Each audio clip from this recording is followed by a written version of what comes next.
Hello everyone, welcome to today's lecture. So today what we are going to do is we are going to discuss the topic of due diligence, investigation and forensic audit. Okay.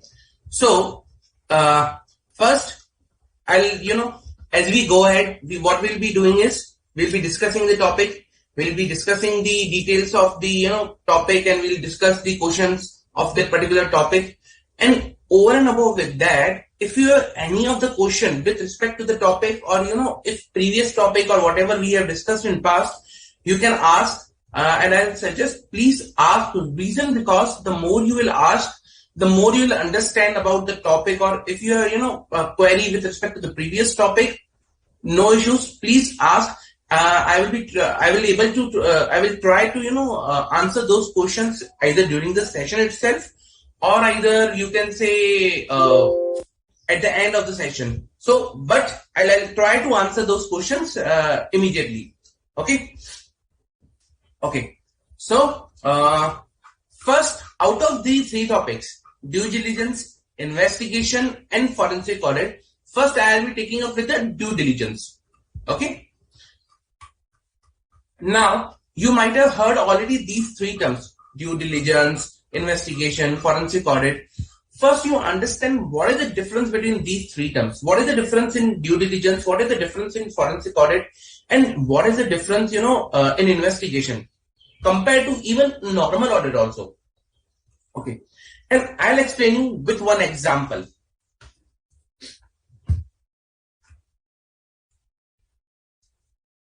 Let's say today, one of my friends came to me. Harshad, let's go. You are given an assignment of a due diligence. Now you need to perform a due diligence. What you will do? Okay. So I was given an assignment of a due diligence of a company. Let's say ABC Limited. So my friend asked me to do a due diligence. Just a minute.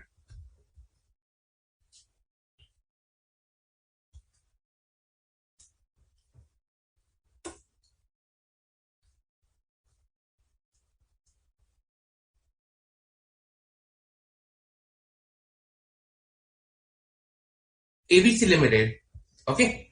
Now, during this process, now he asked me to do a due diligence of ABC Limited. Now, I cannot just directly go, okay, let's start the due diligence. Let's start the details of let's start the process. I cannot do that. There are again procedures. There are processes that we need to follow. Now, for that, what you need to do is first, what I will be doing is I will be doing something. I will be asking him some questions. Okay, before starting the engagement itself. Remember, we do whether we can accept the engagement or not.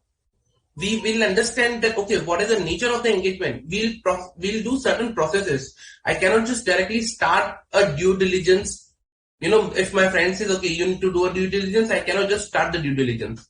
So, to understand what questions you need to ask to a person. Let's say, for example, your friend is coming. Please do the due diligence. Now, to start the due diligence, you need to ask him some questions. Now, to understand which questions you need to ask, you need to first understand this particular concept. Okay. Then only you'll come to know, okay, what type of questions I should ask to him. Fine.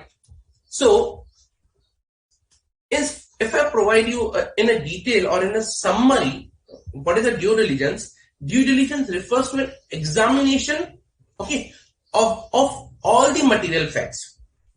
So it's an examination of all the material facts. Okay. Now, this examination can be carried for the various purposes. Now, today I can carry an examination, let's say, for example, for the purpose of financial transaction, can be purpose of for the tax, can be purpose of for the admission of partner. It can be for various purposes, but that is the thing that decides the scope of this examination. Today, if I carry an examination for the purpose of a transaction, then the scope will be of that in-depth checking of that transaction. If the purpose of this examination is related with to the admission of the partners, then the scope will be according to that. So the scope of the examination depends upon, the nature or underlying, the purpose for examination. Okay. Let's say, as of now, for time being, the purpose of examination, okay, the purpose of examination, let's say, is it's, of a potential investment. Potential investment. Okay. Regarding prospective business opportunity, means someone wants to invest, potential investment. Like today, I may invest in a particular company, but that is subject to some examination. So it's on, you can say, there is a prospective business opportunity, means there is an opportunity which will be there if everything goes correct.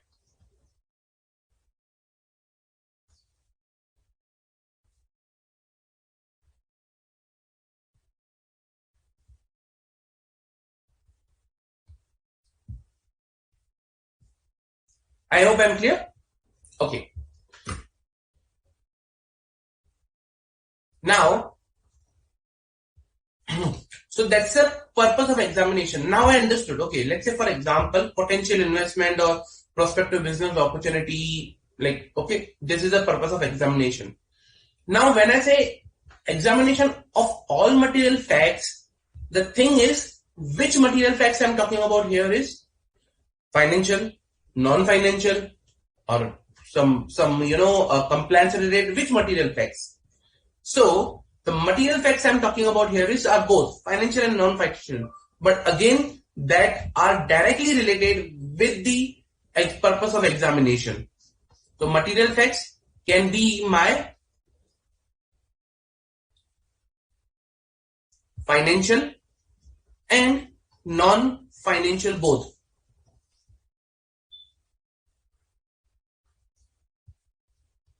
Okay, but they are related.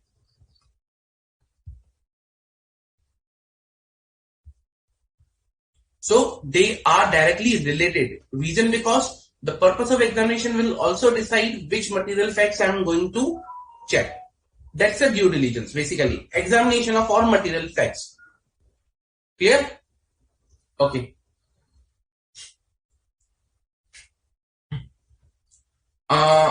Now, generally, why this due diligence is carried out? Generally, the due diligence is carried out because, let's say, for example, today, if someone is, asking me to carry a due diligence, the behind purpose or the end purpose can be like, to confirm what are the transactions which are present in the business itself. So, for example, today, if, I am being asked to carry a due diligence of ABC Limited, then they are expecting me to, check whether all the transactions of ABC Limited or whatever financial statement of ABC Limited today is there is same or not. Means whether what is appearing on the paper on the financial limited, that is the actual thing which is present in the background. That is the purpose of due diligence. That can be one purpose. Okay. Another can be, to identify which are the, usually they say as a deal killer, showstopper things in a, transaction advisory. Now, what are these things is, let's say, for example, there is a multi-billion dollar deal going on for, let's say, merger. Now, tomorrow, if something, sudden comes up, okay, the company is not compliant with this particular thing. Let's say an hypothetical example. In case of pharma companies, what happens is the total business is dependent upon the license. Okay. Now, tomorrow, if two companies are going to get merged, and suddenly one of the the company which is going to get merged, a news comes up, okay, their license for a particular drug is expired or their license has been cancelled. It's a huge impact. So they are known as a deal killer, or you can say as a showstopper for the particular, transaction. So to identify certain kinds of things, certain kinds of non-compliances, certain kinds of issue in advance before the merger happens. Okay, so that a business can be appropriately priced. So today, if I want to, let's say merge a company, I should be aware what are their issues present in the company, what are the, you can say, problems present in the company. Reason because if I am aware of the issues and the problems present in the company, I can appropriately quote the price or the consideration of that company. So today, if I will not quote the price or consideration appropriately, then I am at loss. That's why most of the times the due diligence is being carried out by the company who is either acquiring or the company who is getting like other company merge into them. That company is usually like carries on the due diligence, or you can say hires a person who carries the due diligence. Okay, so that was with respect to the the basic understanding of the due diligence. Now, as I said, for the purpose of examination, there can be various purposes I was discussing. Let's see which are these various purposes.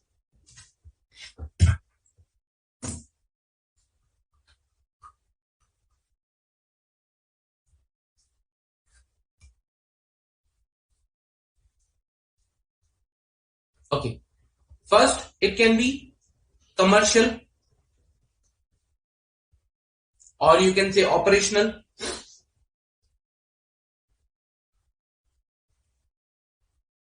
Then it can be financial. Then it can be tax related. Then it can be information systems.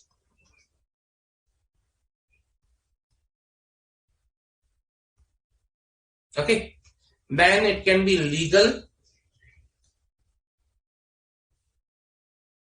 Then it can be environmental due diligence.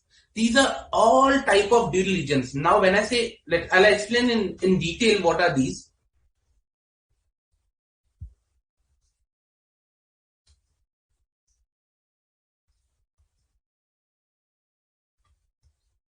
And personal. Okay, so these are the various type of due diligences which can be carried out. Now, let's understand one by one each. Okay, commercial or operational due diligence. What is commercial? As its name suggests, it is performed to evaluate from a commercial. This is performed to evaluate the commercial side of a company. Okay, so for example,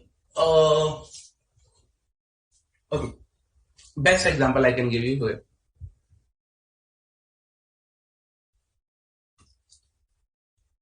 Let's say ABC Limited and DEF Limited. These two are engaged in transport and logistics.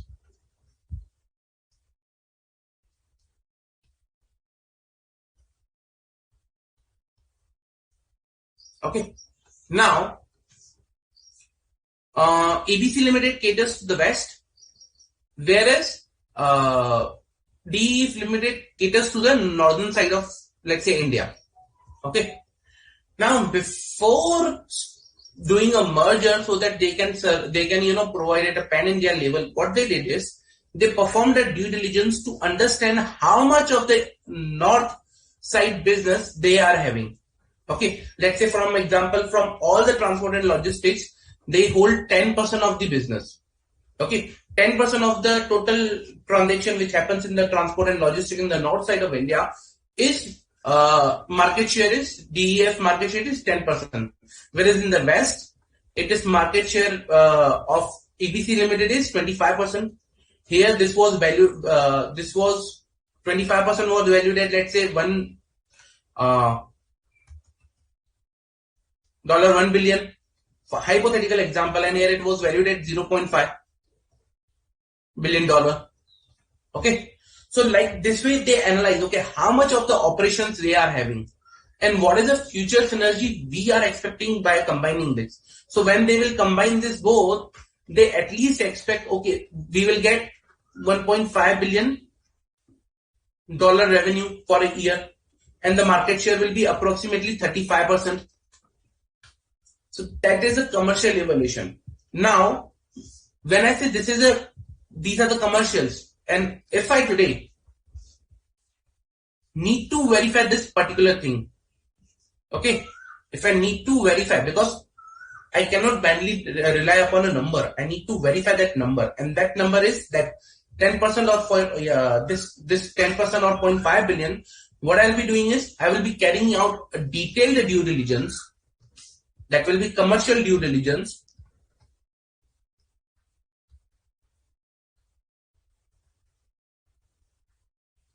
to verify this, that whether 10% or 0.5 billion, is actually present, or whether the company has a capacity to do that much business, or whether the company has that much operational capacity that, even they can sustain this much of amount. A lot of things, but from a commercial side, operation side, whether this logistics and transport service, okay, what is the asset they are having, how much quality of asset they are, what type of service they can provide, whatever they are claiming on paper is appropriate or not. So that all things will be verified in a commercial due diligence. I hope you understand. The commercial due diligence will verify, okay, you can say not verify, but evaluate from commercial / operational side.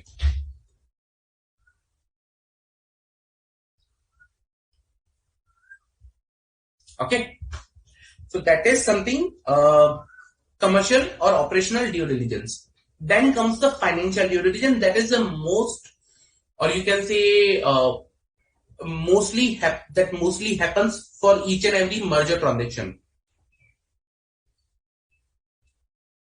Okay. Now, financial due diligence. What is financial due diligence? Financial due diligence means it involves verifications of books of accounts, other information, financial information, which is directly impacting the company. So you can say books of account,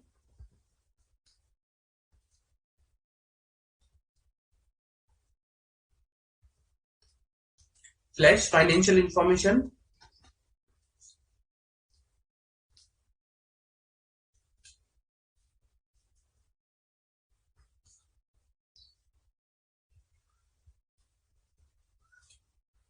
are evaluated. Okay. Here, financial information, books of accounts are evaluated. I will be discussing this financial due diligence in a while. Okay. Let us discuss the rest first. Okay. But this is related to the financial analysis of a company. It can be, you can say, we can do it because there is a transaction going on. We need to determine the transaction price of that merger. Okay. So that is, for that purpose, this distribution can be carried out. Tax due diligence. What is the tax due diligence? Tax due diligence, it's a separate, but at times it is also integral part of a finance due diligence. Now, in a tax due diligence, what is done is usually, it is, they analyze the tax effect of an transaction. Tax effect of an transaction means tax effect, you can say, like for example, let's say if two companies are getting merged, then what are the tax implications that will be there? Generally, what happens is, let's say for example, let's say if a company having losses, past losses, how those past losses will be get set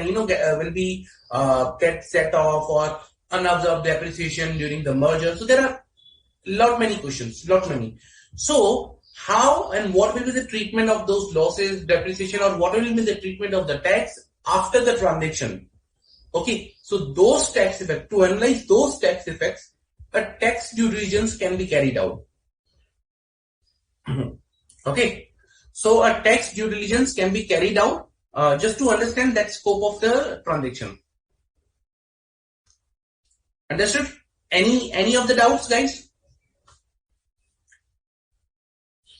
Any doubts? No? Okay. Let me move ahead then. Information system due diligence. Now, what is information system due diligence? Simple. Like in tax, if you are looking at the tax data, in financial, if you are looking at financial data, same. Information system, we will be looking to the, you can say, IT systems of a company before entering into a transaction with respect to that company. So here will be analysis of IT system of the company are evaluated.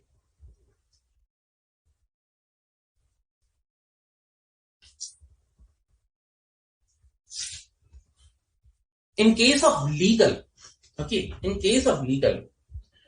what we do is we check the compliances of the laws and regulations applicable to that particular entity. In case of, let's say, for example, telecom industry. Okay, so there are various laws and regulations applicable. Prior regulations, okay, circulars issued by DOT, Department of Telecommunications. So various laws, regulations which are applicable to these companies, electricity company, banks. So when a legal compliance is ordered or when a legal compliance is performed, the first and prime most criteria is to verify whether all of the laws and regulations which are applicable to that entity are complied or not. Okay, so evaluation of legal laws is done here. Then environmental and personal. Environmental due diligence. Now there is a concept. Remember, there is an ongoing concept going on with sustainability audit. Okay, environment audit, sustainability audit, or they at times the term which is used is also ESG. ESG reporting. Okay, although they are separate concept, but again, this particular type of due diligence focuses on environmental audit, or environmental due diligence focuses on that how the company is operating on the front of environment. Like for example, what is the carbon emission of the company, whether the company is carbon neutral or not, how much damage the company is doing to the environment while carrying on their day-to-day operations. Okay, how much environmental friendly the company is. So all these questions are asked, or all these areas are generally verified in an environmental due diligence. Nowadays, this environmental due diligence is also a part of ESG audit, which is known as a social, environmental, and economic audit. Okay,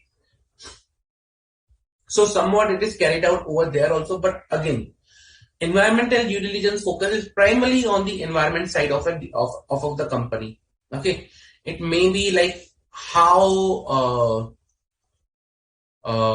it is and how it is good at the environmental side.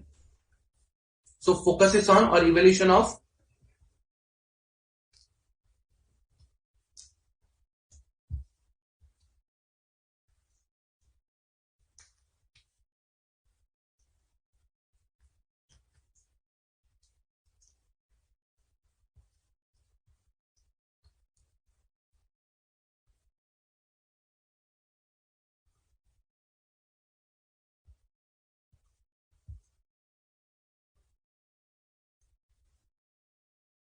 okay. Now, with respect to environmental side, there is one more environmental audit which is being carried out. Okay, environmental due diligence which is carried out. That is workplace environmental due diligence.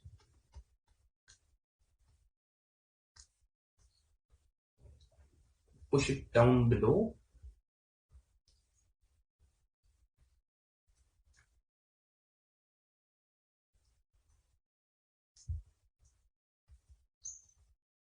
workplace environmental.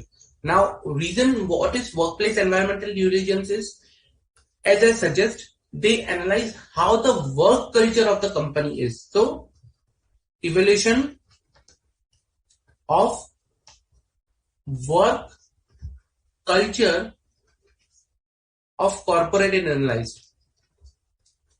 When I say work culture, it may include your policies, HR policies, working policies. Like for example, what is the working time? How is the leave policies of a company? What are the benefits and allowances that the company provides to their employees? What is the salary structure? So all those things you can say that is covered into the workplace environment. Number two, what is covered into the workplace environment is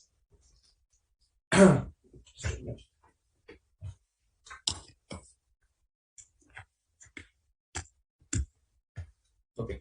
What is covered into the workplace environment is basically you can say how the whistleblower policies are, how if a complaint goes like ethical something issue, how those things are treated in a corporate, so or in a company. So you can say whistleblower. Then the third comes like how performance, development, career growth of employees are focused upon in a corporate. So career related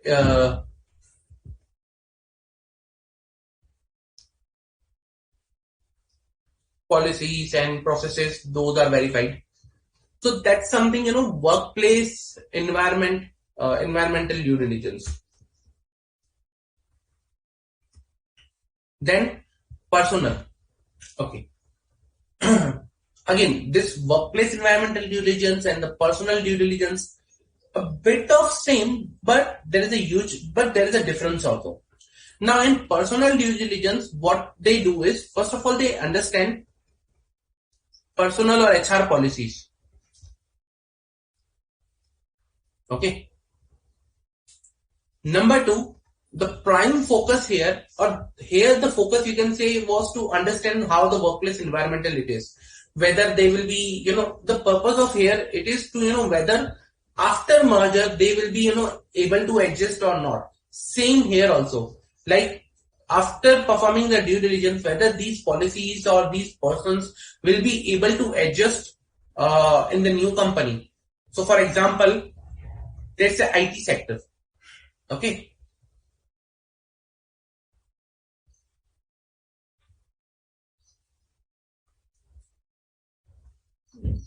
ABC Limited, DEF Limited.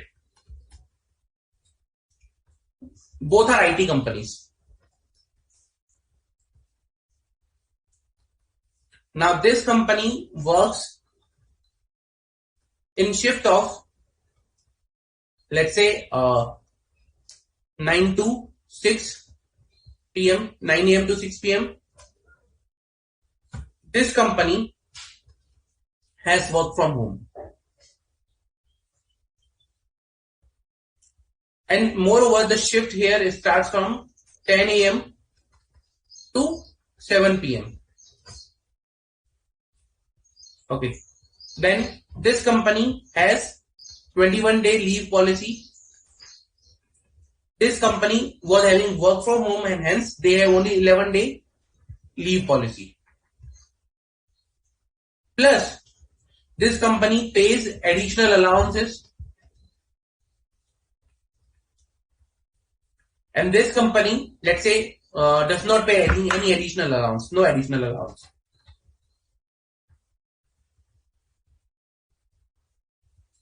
So after the merger of ABC Limited and DEF Limited,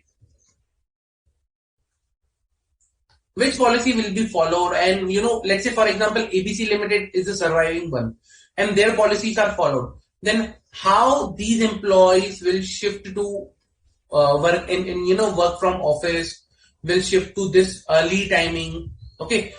Although they will be getting a good amount of leaves, but again, how they will shift here, whether they will be able to adjust or not able to adjust. So these are certain differences which we like between the two companies, certain one. But in actual scenario, the differences are huge. Okay, so they understand how these differences can be mitigated, how these differences can be, reduced. What should be the appropriate procedure to, streamline both of the companies and their employees. So all those things are discussed over here. All those things, for this purpose only, the due diligence is carried out, and after the due diligence, once the report is issued, they work upon the areas which are identified in the due diligence. That's the main purpose of the due diligence of these two type of due diligences, like workplace, environmental, and personal.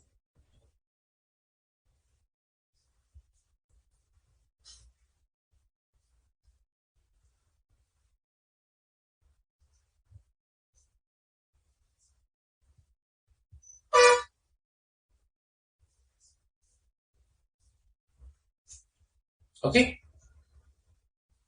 Yeah. So these are the just types of due diligences that we discussed over and above, like in a summary basis. Okay. Now let me discuss the important one from out of this is the financial due diligence. Sorry.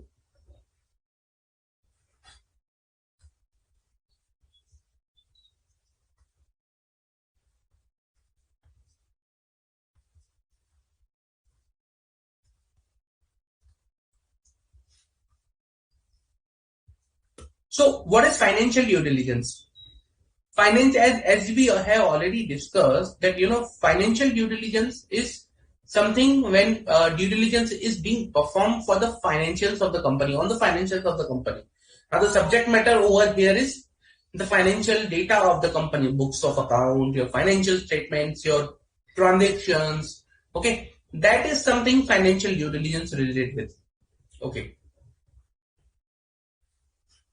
as we understood, like this is with related to the financial data of the company. Okay. So what are the key areas? What will be the procedure that we will be following to carry out this particular due diligence? Now the procedure or the key areas that will be considered or will be carried out or will be evaluated during financial due diligence will be, like you can say, brief history and target of the company. So I'll write it here.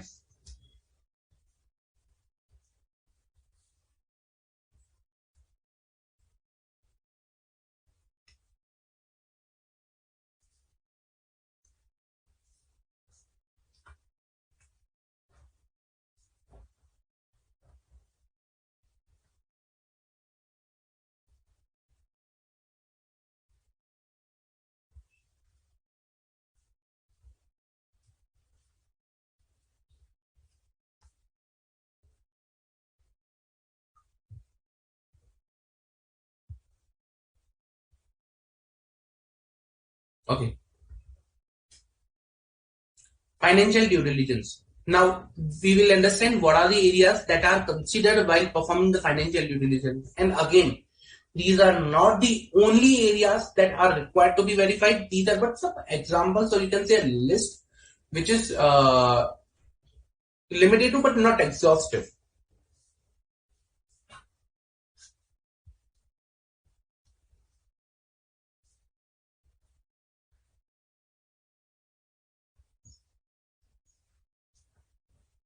Okay. So first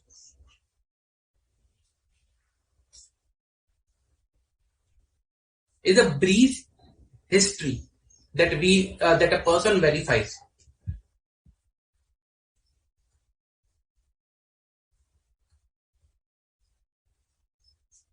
History of company. Okay, brief history. Second, what they verify is regarding the accounting policies.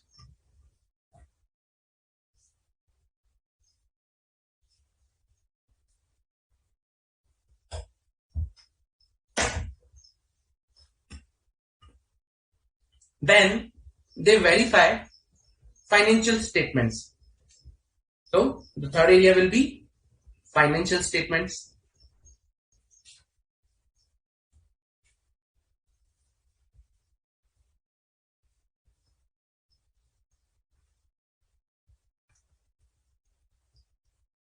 Then they will verify, okay, taxation matters. As I said, taxation is a part of the financial due diligence, but that is not the only thing in the due diligence. Okay, so taxation areas.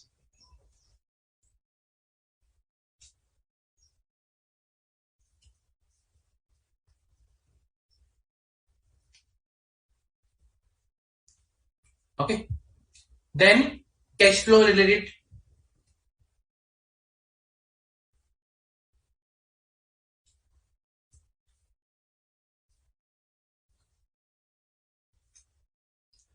Cash flow related. What will be the cash flow related? Cash flow related means that, okay, I'll understand what is the cash flow of the company.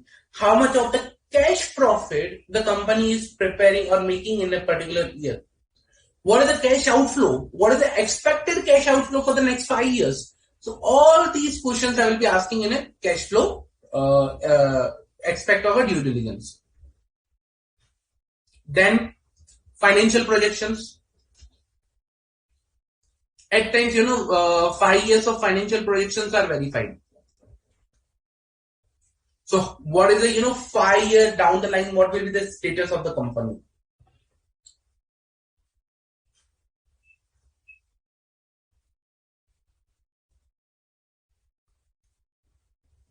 Then management and employees.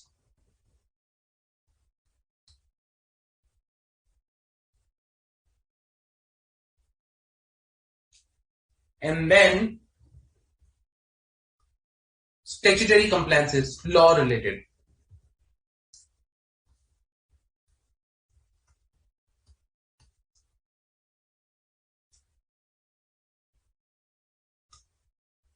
So these are certain areas which are verified in a compliance due diligence. Certain, not all.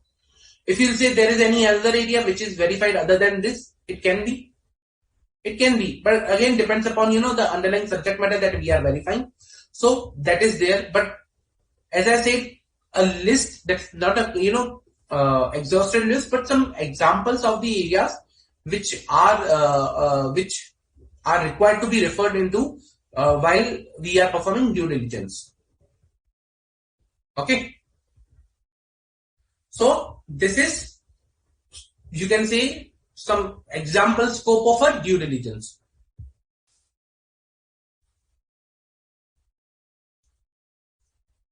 Of financial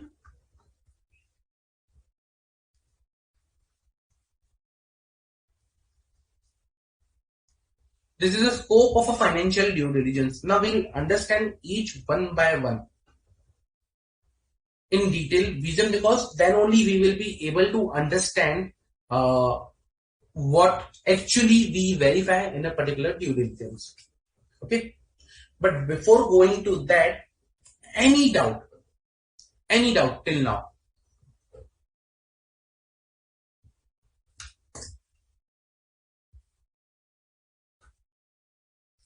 Yes, Saidam. Environmental related, workplace environment related, and personal related, they are similar in nature, but they have a different targeting. Means what is the expected outcome? So there's a slight difference over there.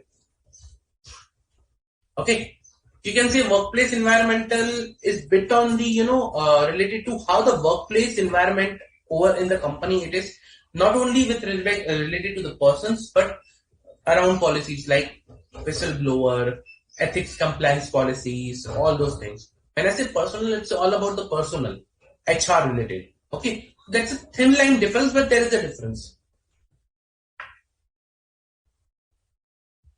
Any further doubts, guys? Any further question?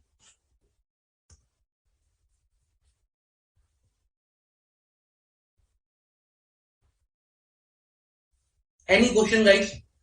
See, guys, the more you will ask, again, I keep on saying this, but this is very important, is that you ask the question. Ask as much you can, irrespective of a silly doubt, doesn't matter reason, because the more you will ask, the more you will learn from this topic.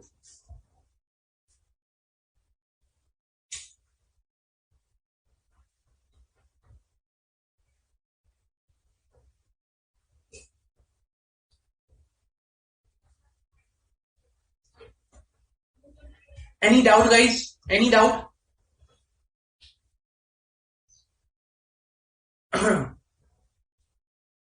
So, Sairam, financial due diligence we are going to discuss like in detail now, each area by area.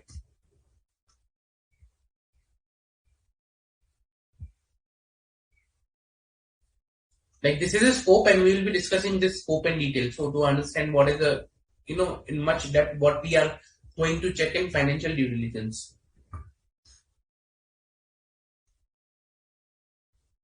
Any further doubt, guys?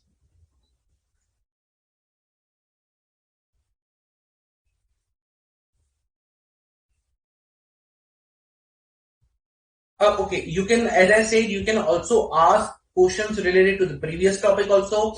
Okay, that is something I will be taking care at the end of the lecture or before break or after break immediately.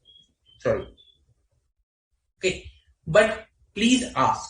That is the thing I'll say only. Please ask. Okay, let me move ahead then.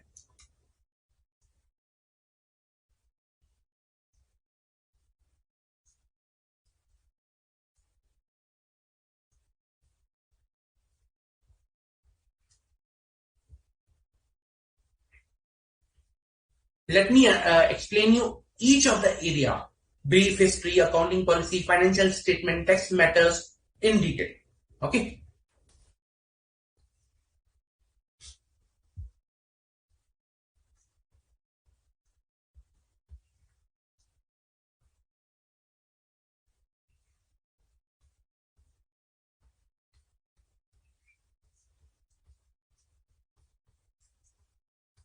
Guys, take the notes with me simultaneously.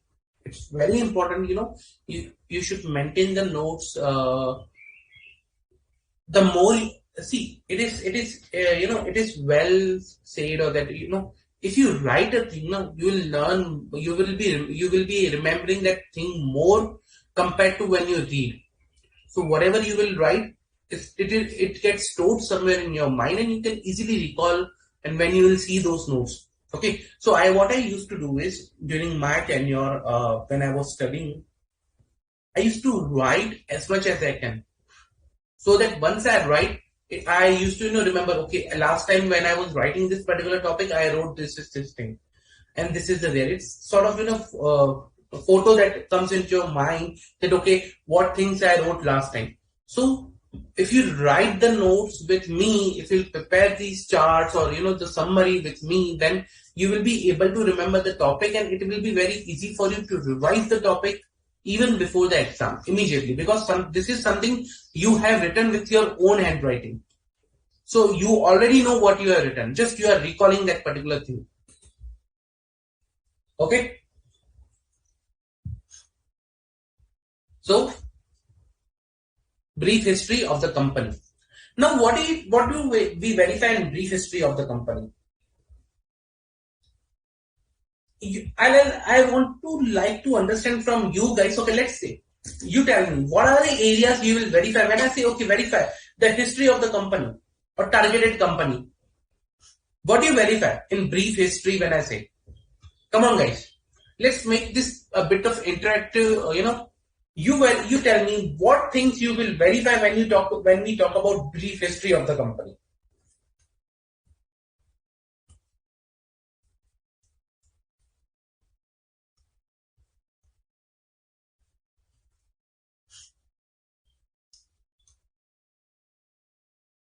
What are the things that you will verify in case of brief history?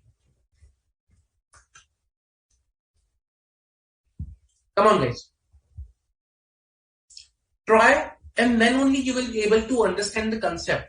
At least try, I'll suggest.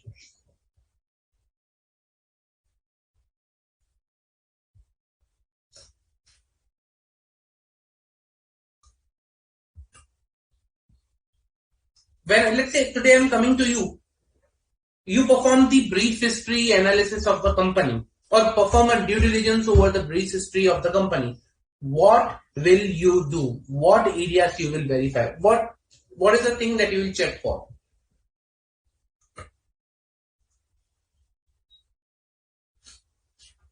Correct? Absolutely correct. So, yes, Vidula, name, address, who are the members, object clause, MOA, AOA, business, etc. Absolutely correct. So, when I say a brief history of a company, okay, what we will be verifying is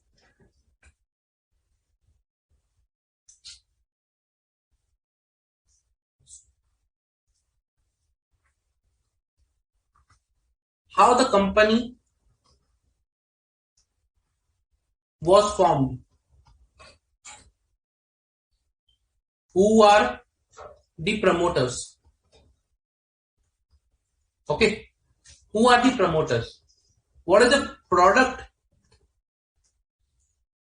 of company, like what they sell a service, product, trading, what is the product of the company, okay, then what is the market share they enjoy. Remember we saw this market share here, like okay, they have a 10% market share, they have a 15%, 25% market share, 35% total synergy after synergized market share. So what market share they enjoy, okay, then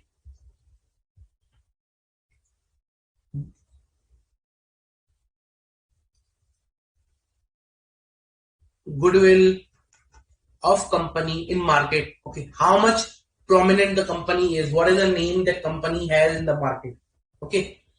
Now again there will be sub questions in these particular, okay, when I say how the company was formed, so we can say like the main objective behind the company, for company formation, what was the objective of the company, like mission, vision, okay, of the company, because these are the some important statements or the purposes of the company which provides us, okay, where the company wants to go, okay. Then when I say promoters, uh, who are they, any uh, issue with respect to promoters, like for example some of the financial fraud cases going on the one of the promoter or something like that, background check of promoters, okay. So we will verify about the promoters, in how many entities they are interested, what their holding is, so their holding percentage, or they whether they have any veto power, or or you can say decision making power. So all these things will be verified in a promoter side. When I say product of the company, first of all I'll see what is the nature of business, service or manufacturing or IT, bank. Once I identify what are the products the company deals into, then locations, okay, or you can say production facilities,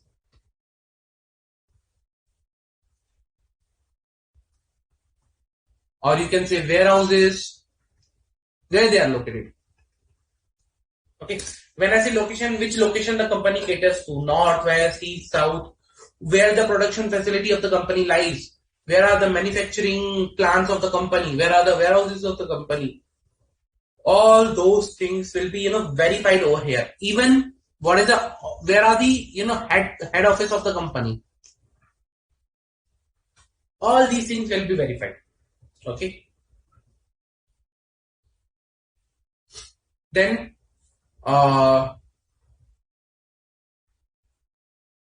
let's come to the market share.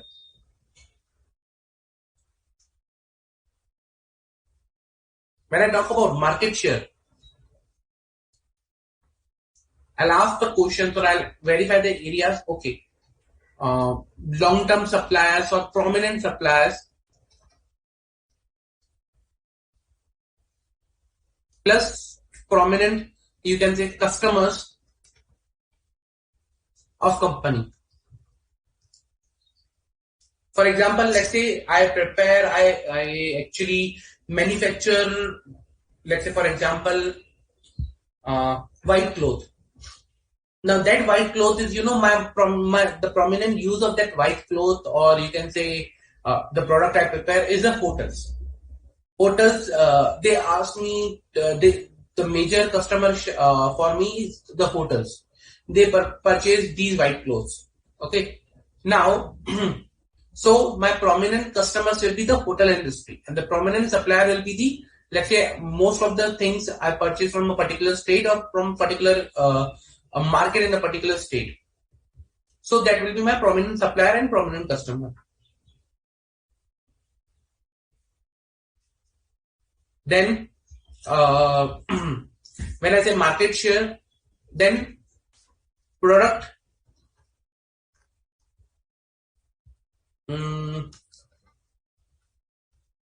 life cycle. See, each and every product has a life cycle. We have already studied, from start to the peak period and to again declining, in which life cycle my product is. If today I say my company is preparing pages, the old pages, today the product life cycle is that product is obsolete. Okay, so that product doesn't have any value. In the same way, what is the product life cycle that the company is into, like regarding their products? So that is the most critical thing to understand, reason, because that only provides the background. Okay, what is the future viability of the company? Most of the products, if I are in the declining phase, then I need to bring up some new products, or I need to revamp the products so that they should start their product life cycle again.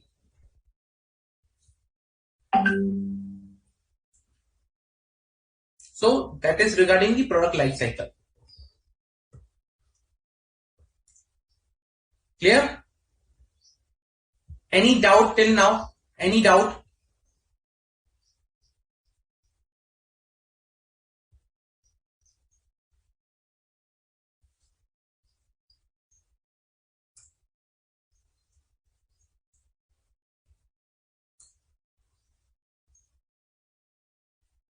Any doubt, guys?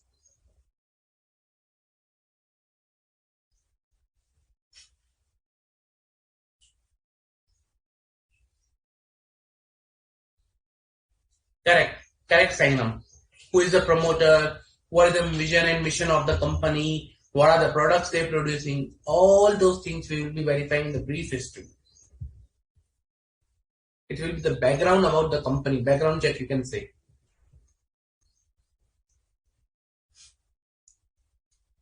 Okay. Then when I talk about the market share, the another area that I will be verifying is, okay, whether any franchisee system is there, okay, or licenses the company provide or company has obtained to operate, any patents that company is using or providing. So all those things will be again in the market share. Then you can say presence in foreign jurisdiction,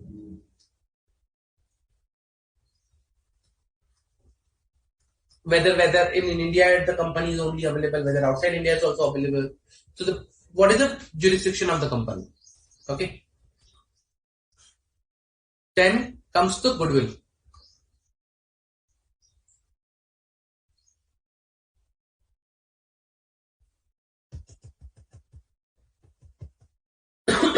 Sorry. Sorry for that. Okay. When I say goodwill of the company, goodwill comes with the continuous service that the company provides, or the name that the company creates in the market, the trust that is there with respect to the brand. So what are the brands which the company has in the markets? So brands present in the market. It may happen that the company name is one thing and they deal in the multiple brands. Okay.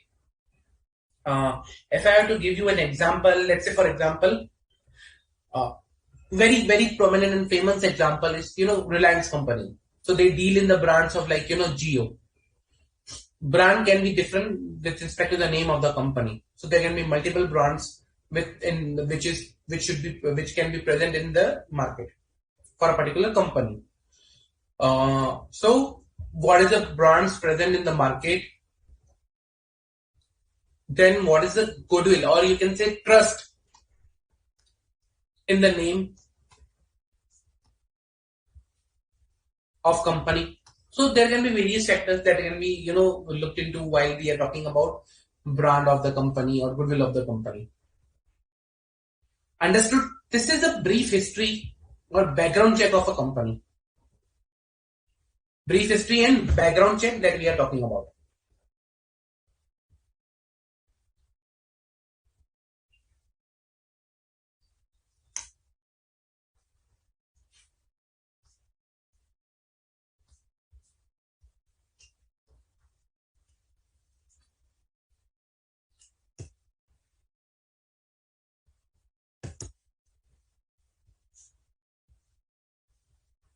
Each and everything is interrelated.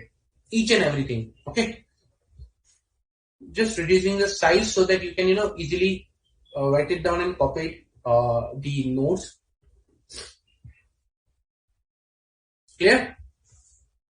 You can pause here, copy it down, and then later you can later on pause it here and copy the notes if you want. If you missed out something, then you can continue again. Okay.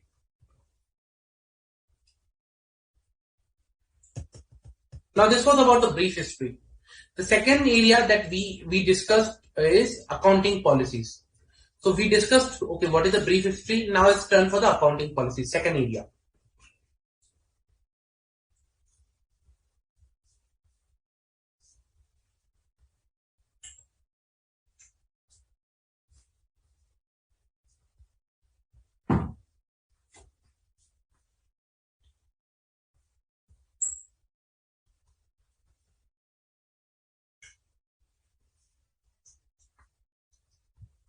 Accounting policy.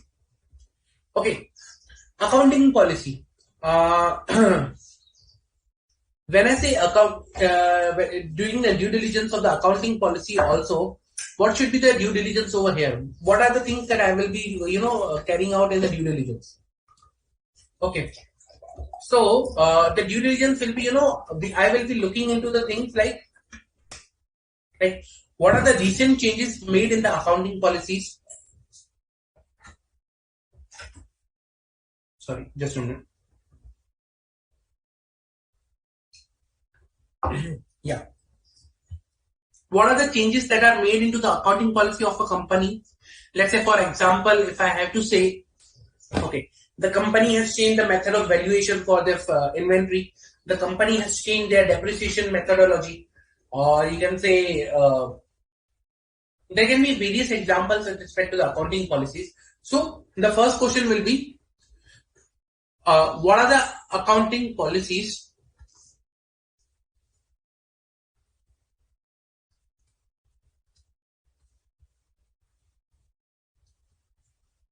followed by the company? Okay, what are the accounting policies followed by the company, and some of the important critical accounting policies related to the area like revenue recognition,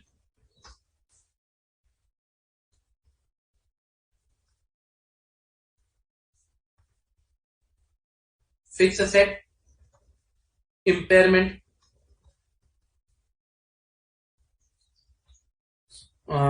then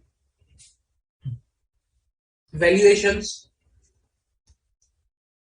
Okay, so certain of the important and key criteria, key accounting policies are these one, and how the company and what policy company is following in this. Okay, so what are the accounting policies that company follows? Number two, changes in the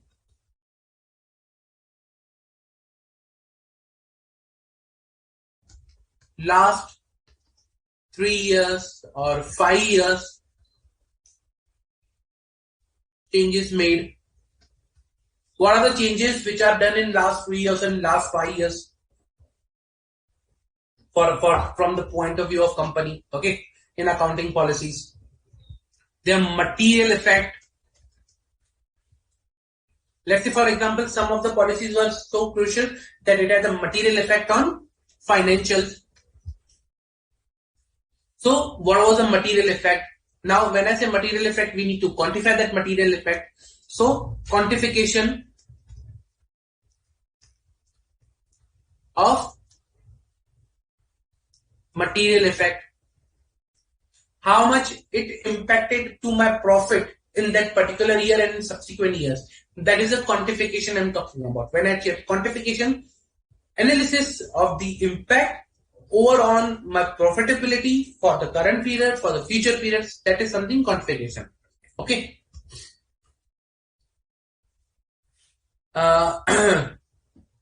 Then you can say comparison with the industry policies.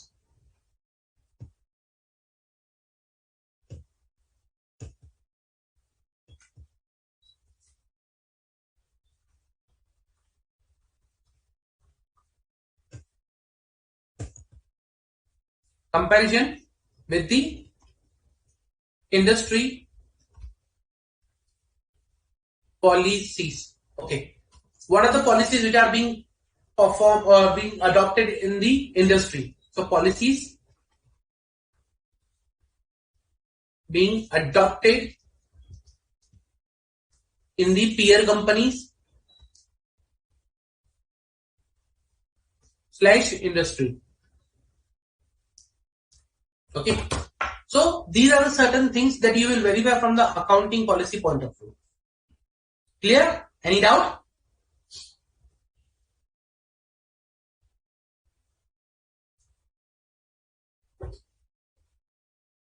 Okay.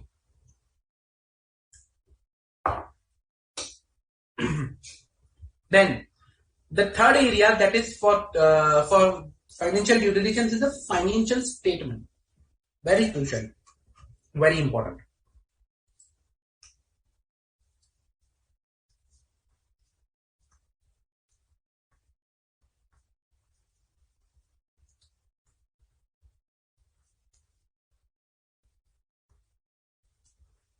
Financial statement review.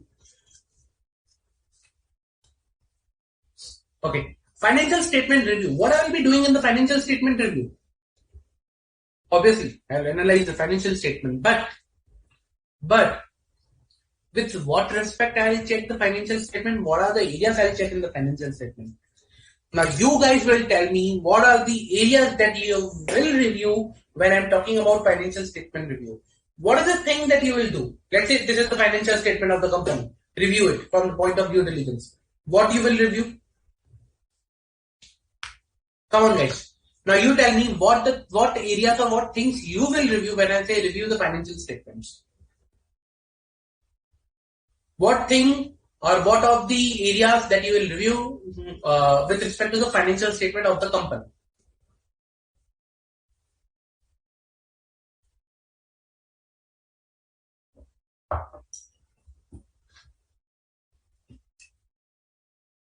Come on, guys. I'm waiting for your answer.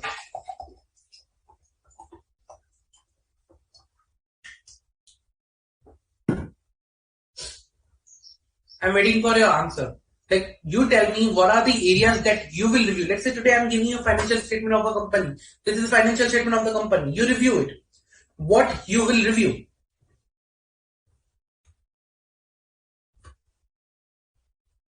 Ratios. Correct. Correct, Gurpreet. Ratios. I will verify ratios. What else?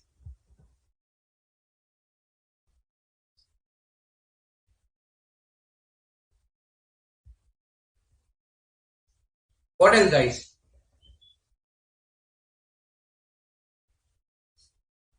I got one of the answer, but what other than this, what we will verify? When I'm reviewing the financial statement, what thing I will verify?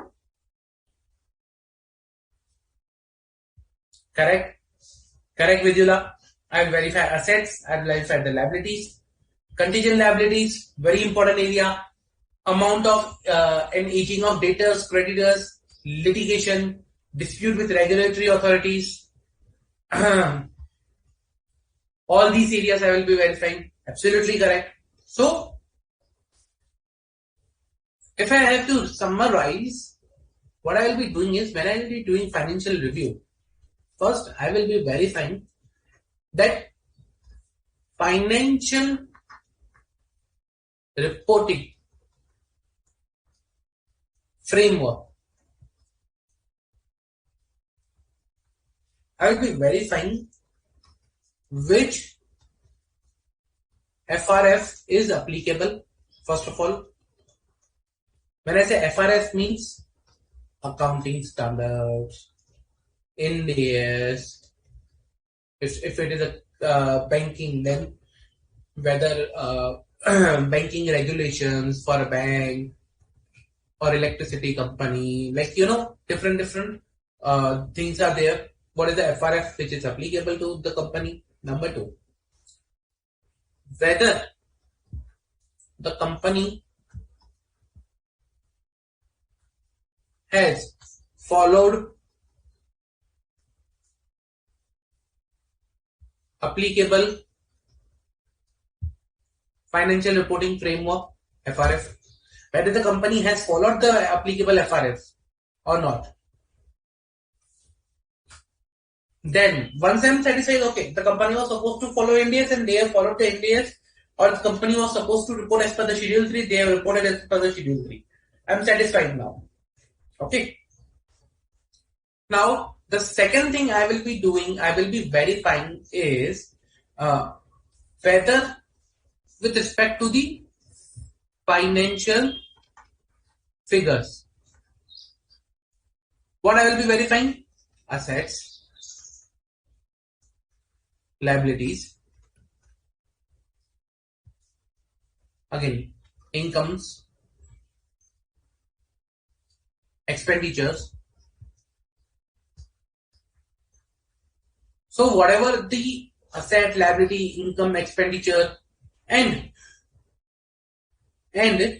other financial information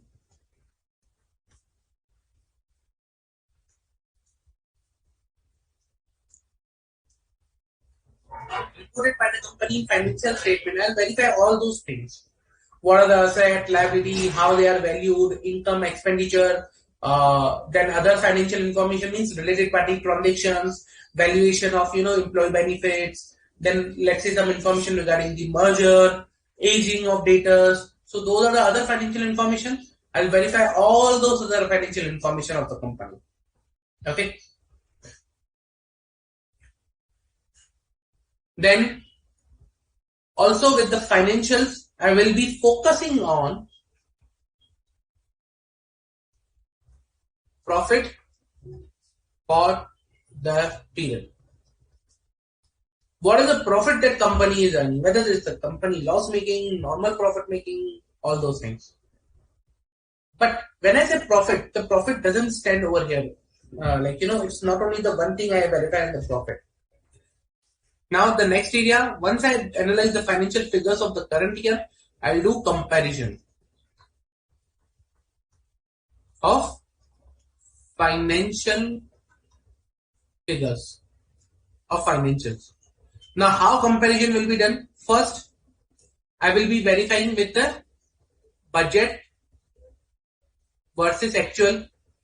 Like what was the budget for the company, what company budgeted or planned. At times it is also known as planned versus actual. Okay. What company planned, what was the, you can say, like planned capacity of the company or budgeted capacity the company was going to perform. What was the expectation of the company before start of the year? Budget versus actual. Second, comparisons with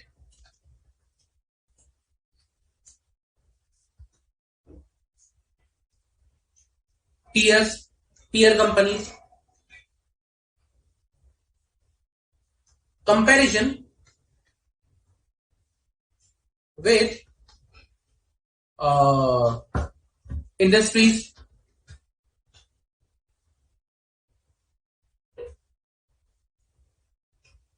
then you can say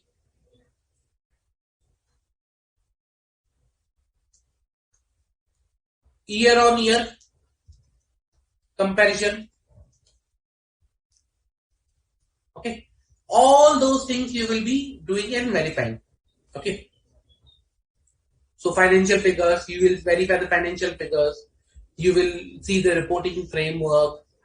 Okay, then you will see you will compare those financials with other companies, with budget versus actual, and all those areas. Now there are certain critical areas that you will also see.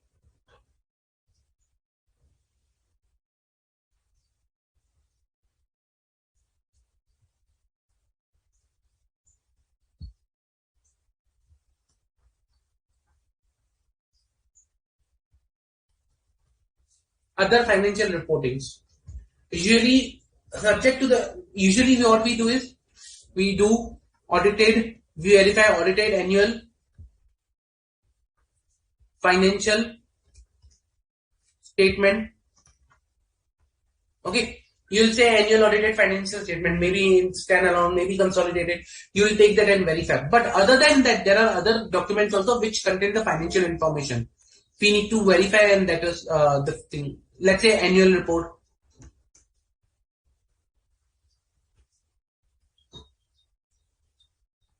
quarterly financial results. You can say financial statement submitted as a part of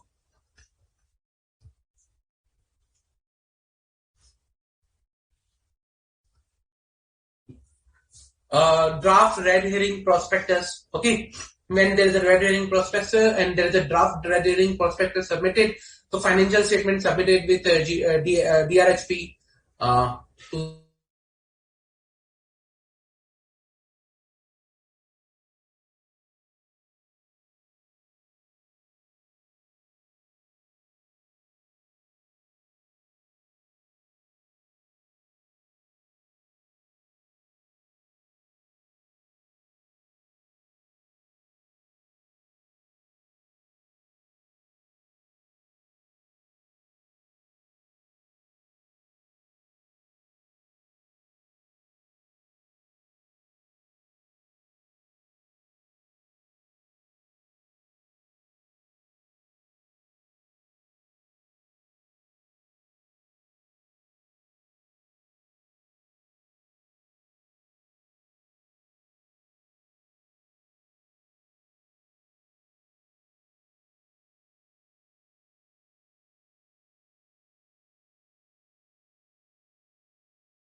Okay,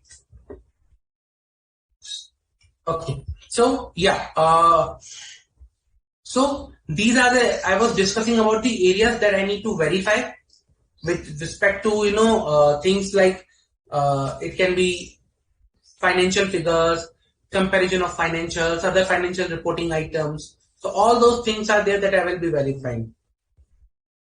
Okay. Other financial reporting, audited annual financial statement, annual report, quarterly financial results, financial statement submitted as a part of DRHP. So all these things I will be verifying. Clear till now? Any doubt with respect to these? Any doubt?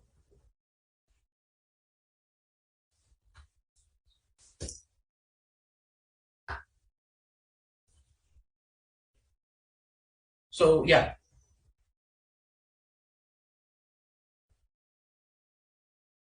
sure, Saina. Correct, Mahendra. Basis of inventory valuation. So valuation is one of the important areas that we'll see with when I say asset liabilities and you know verify the asset and liability and verify their valuation, their existence. Okay, whether they are reported appropriately or not.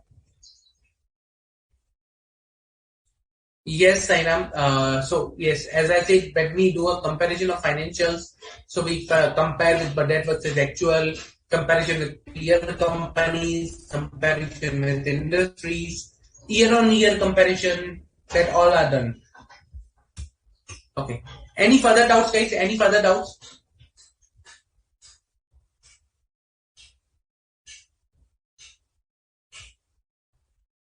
Any doubts, guys? Till now?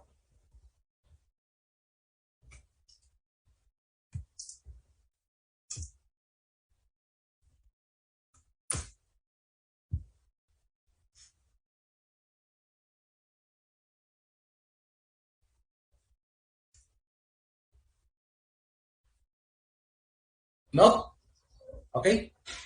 Let me then take the third point.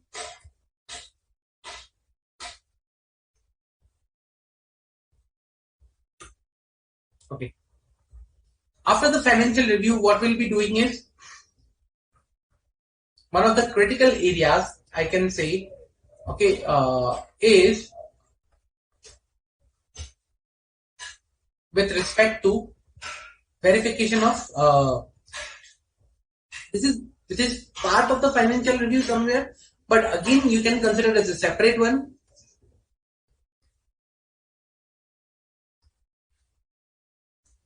Verification of hidden liabilities.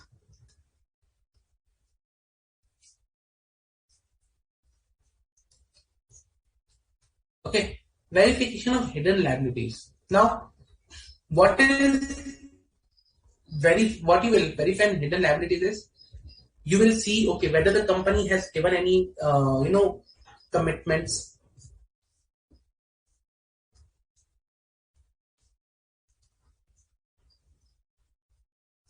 to any let's say vendor or other company with respect to any of their liability, whether any commitments were given, or you can say any guarantee was given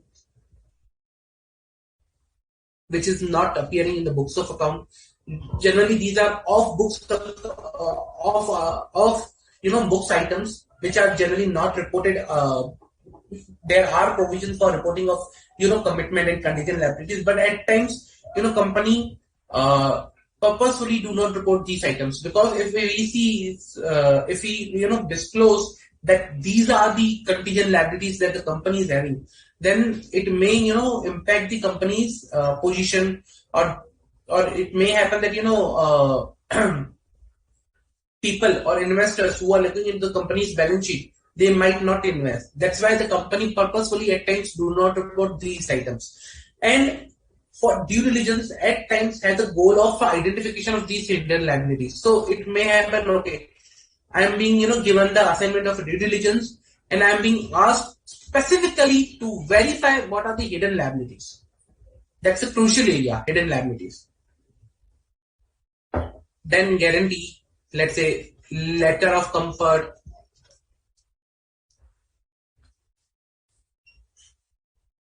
then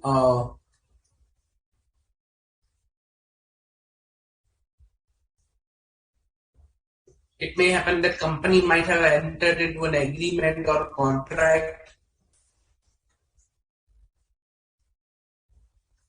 to indemnify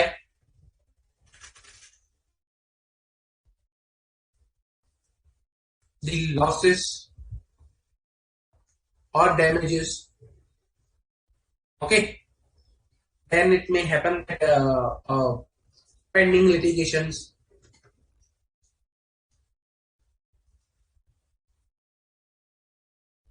Then it may happen that tax liabilities are there.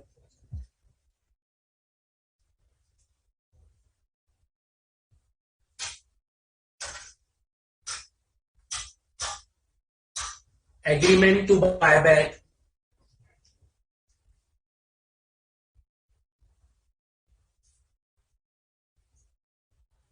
Then you can say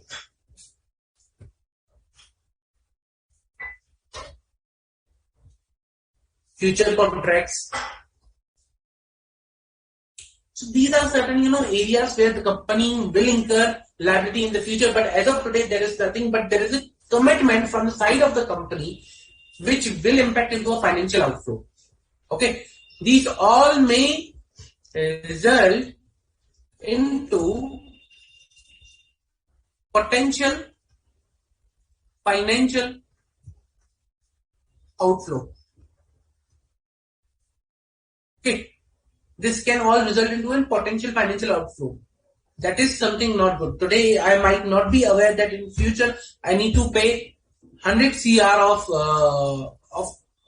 amount to a particular vendor because I made a commitment in past, and he was supposed to provide me goods. So as of now, I'll not record any liability because he has not provided me the goods. But later on, if I cancel the contract, there is a charges or penalty that I will be levied upon.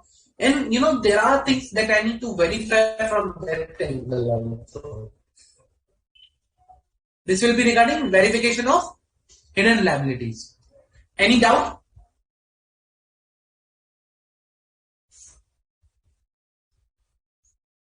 Absolutely correct, Vidula. Warranties given to customers for the product that is sold.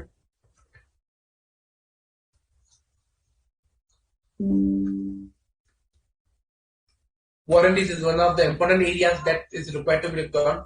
But usually for warranties, appropriate provision is made. So when you will be verifying the financial statement, okay, what you need to do is whether the warranty provision that is made is as per the appropriate policies. The company policy for the warranty provision is appropriate. So there will be 2 to 3 areas mixed with respect to the warranties. Any other doubt, guys?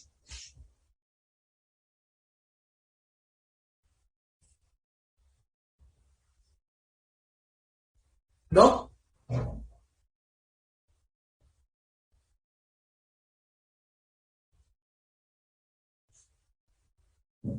Okay. So this was verification of hidden liability. Let's do one thing. Let's take a quick 10-minute break. Then what we'll do is, after this, we will verify the rest of the areas: taxation, cash flow, financial projection, management and employees, and statutory compliance.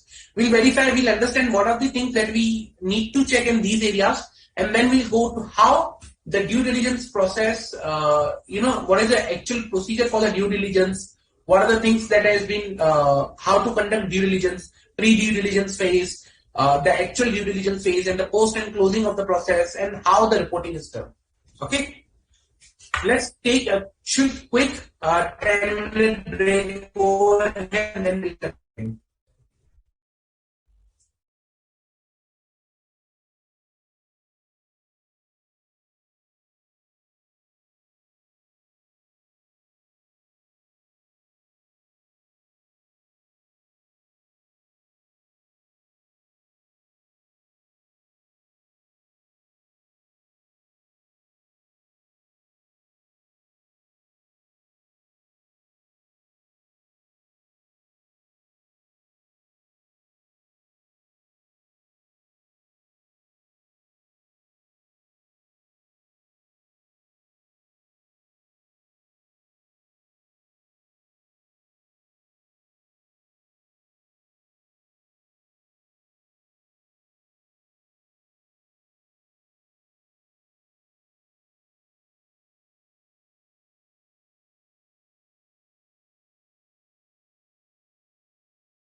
Hello everyone, welcome back. Okay, so let's continue the topic.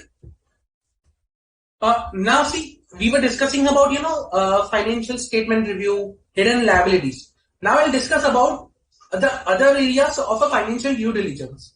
Now what are those other areas I'm talking about? First, taxation related. These are the pretty simple, nothing difficult over here.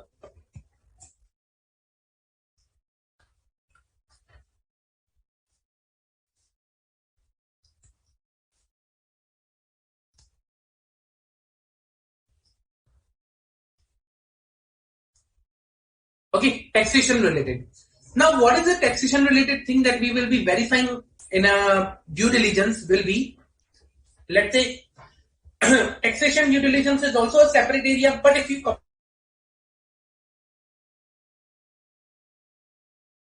due diligence, you verify the compliance with the tax laws. You ensure that the compliance with the tax laws is being done. Okay, so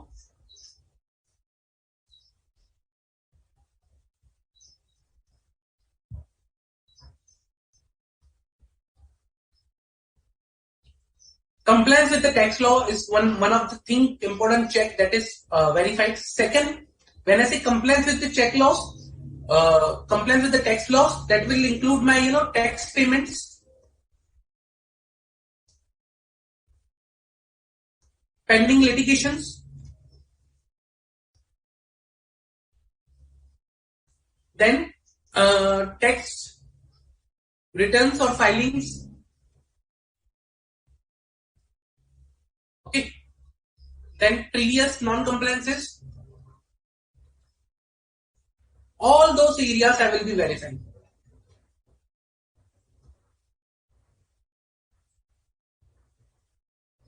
Then when I will do a taxation due diligence, I will also see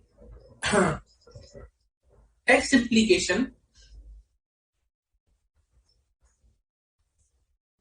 on you can say underlying transaction, or like for which we are getting the due diligence done. So tax implication on transaction. So what will be the impact on transaction? Like let's say for example, if we are going for a merger, what will be the impact of tax over the merger? Let's say direct tax, indirect tax, whatever the taxation laws are applicable.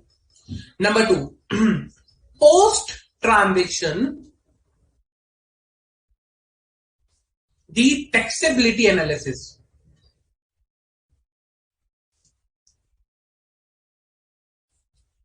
After the merger, what will be the taxation position or taxability for a particular merged company? Whether the benefits that I was receiving before the merger are the same after the merger. Let's say, for example, if I was getting some additional or specific deductions under Section 35, that scientific research, or let's say some, that some specific section of 35 are there. Okay, where I am getting, additional deductions for the expenditures that I have incurred. Okay, or some special exemptions I have been getting.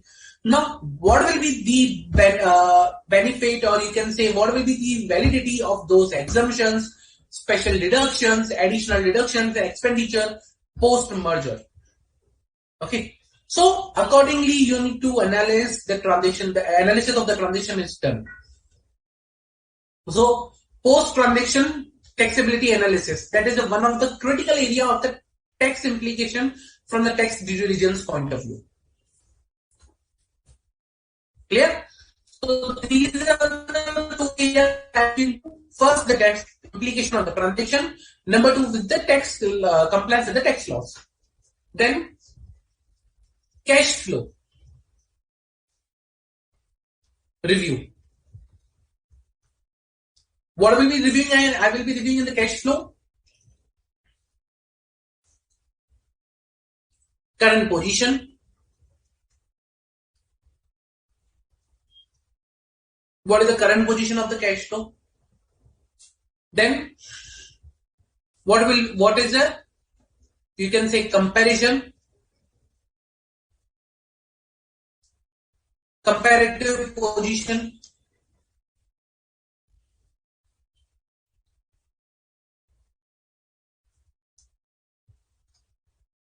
and the third will be my upcoming position, or you can say future position of the cash flow. That is prediction that I am going to do. So the prediction of the future cash flow. Let's say, for example, today I am earning this much of cash flow. What is the future cash flow? What is the amount that I am going to have in the future? Okay, that is the future cash flow that I'm talking about.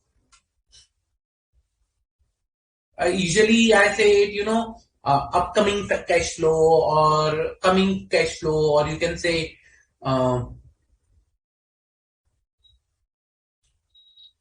predictive cash flow.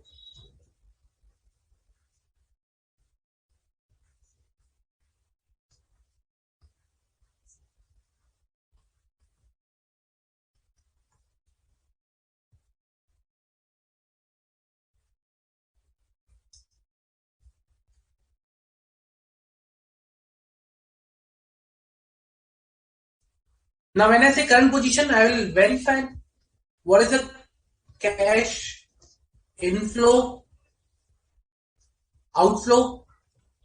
Okay, not only cash inflow, outflow, but the various aspects of the cash flow. What are the various aspects that we see while preparing a cash flow statement, guys? Cash flow from operational activities,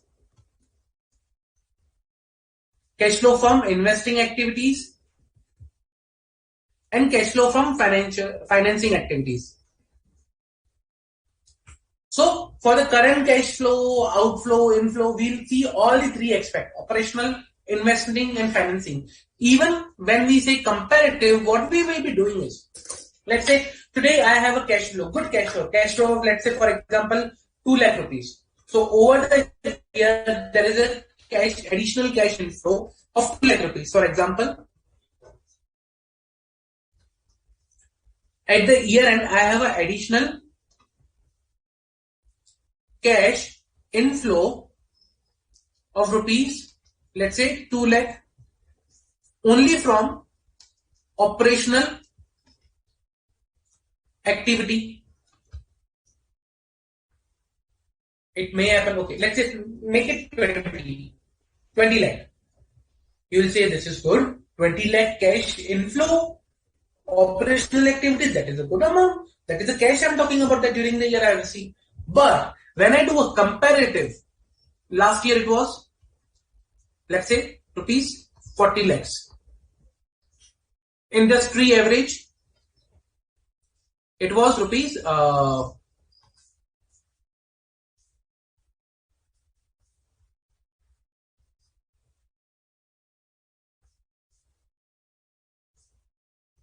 let's say industry average is per year rupees 60 lakhs.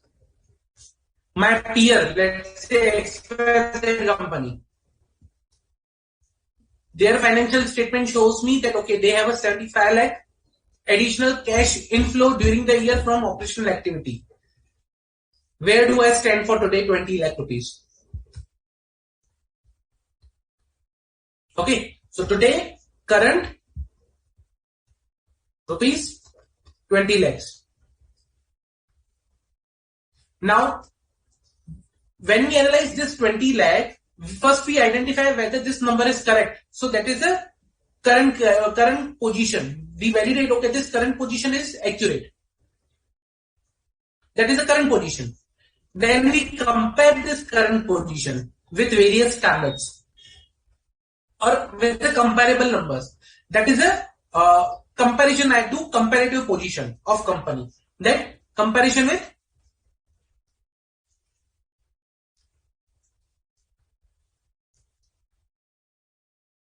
various other information. I'll compare the numbers. Once I'll compare, okay, I say fine, today is 20 lakh, not good. What is the future I'm expecting? industry-wise, XY limited. So let's say it says that for the next, apologies, for the next year, the expected amount will be, let's say 80 lakhs projection next year. And again, this 20 year, this doesn't matter for the last year which we have. Industry average will remain same at the 65 lakh rupees. This is estimated numbers. This will be, let's say, again, so there that will be, that is internal estimate for the company, so we will not be having usually easily available.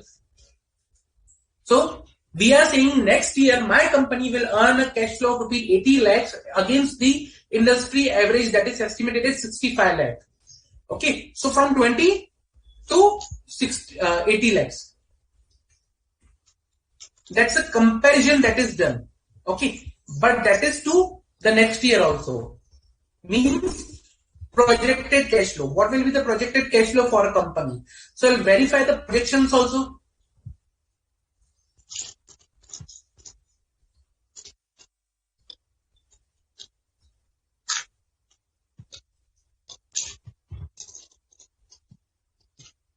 I'll verify the projections also.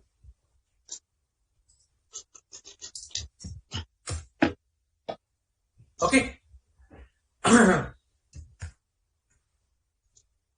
So yeah, once I'll verify the projections, I'll make sure, okay, in future also, that is the projections which are there that appears to be viable and appropriate. But so that was with respect to the cash flow. Okay. Comparative, current, comparative, and coming. We used to say triple C for the cash flow. Current, comparative, and coming cash flow. Clear? Any doubt?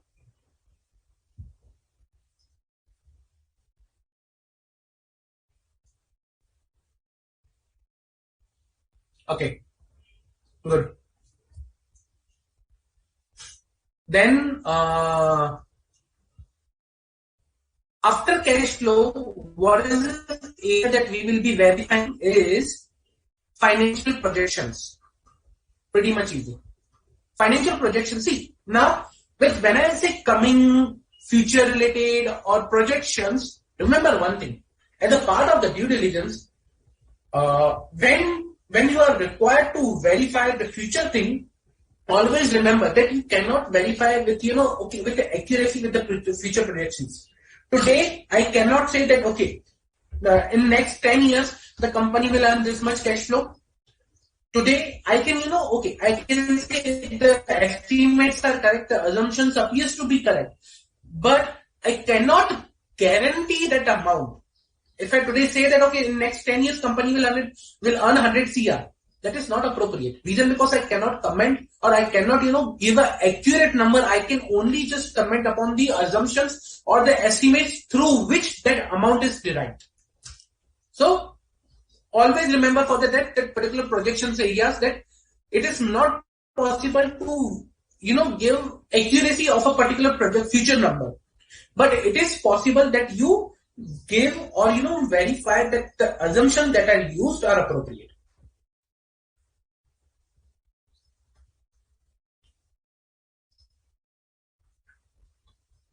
So what we'll be doing in the financial projections?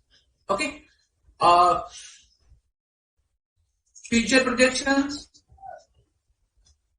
In that future projections, we will verify what are the assumptions and estimates made and what is the outcome.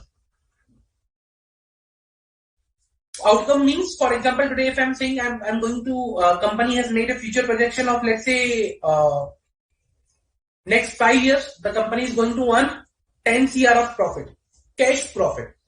Now I'll verify what is the assumption and estimate that are being made. Once I identify the assumptions and estimate, then what I'll be doing is I'll verify if an estimate is changed. Okay. Remember, there is a concept, we do a variance analysis. If you change a particular estimate, how much of the amount actually changes? Not variance analysis, that particular term, but it is, something sensitivity testing. Sensitive testing, it is called. That if you change a particular estimate, how much of the final outcome changes. Okay, sensitivity analysis. So you perform that sensitivity analysis and you will derive 3 options over here. Optimistic, okay, then pessimistic. Now why this option is reason because what is the and most likely why this option reason because you will identify 3 probabilities: best case scenario, worst case scenario, and average. Okay, best case scenario, everything goes good, company will earn 10 CR. Worst case scenario, if something goes bad, company will go into liquidation. And average scenario, okay, if everything turns out to be average, the company may earn 2 CR of profit. So you will identify 3 scenarios: best, worst, and average. And on the basis of that, you will make perform a sensitivity analysis.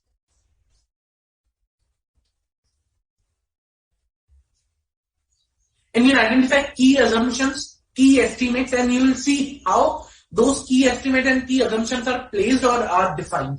That is something you will do with respect to the cash flow. And you will directly link that with your outcome. That is the financial projection that we do.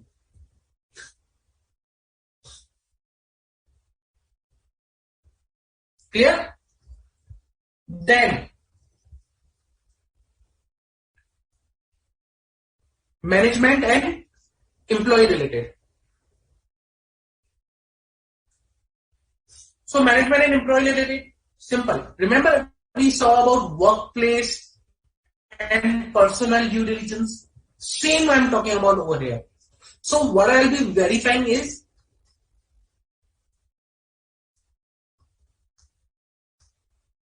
policies, HR policies, okay. Then workplace environment,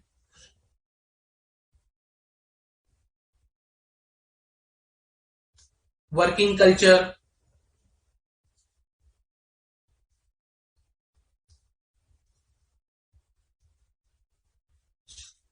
then resource,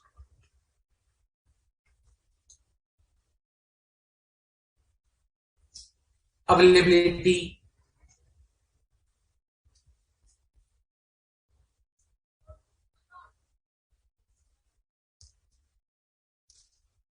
/ resource planning. See, resource planning or resource availability is one of the key areas. I'll tell you why. Reason because let's say if 2 companies are merging today. Okay, if 2 companies are merging today, I'll explain you with example. ABC, DEF, both are IT companies, software developers. Let's say. Okay. Now for a particular, let's say Python division.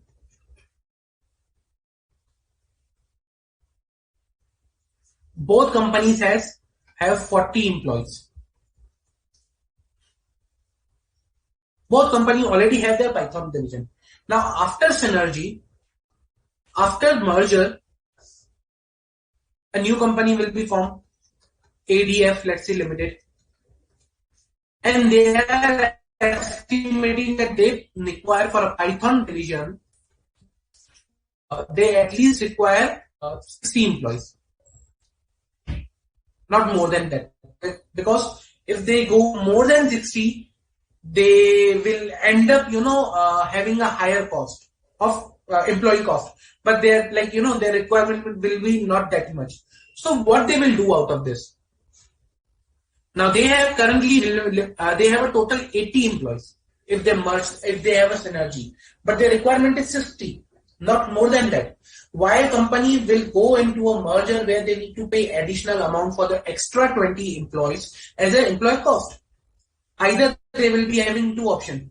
Retrenchment, like, okay, they might offer the employees to, they cannot continue, they need to find somewhere else.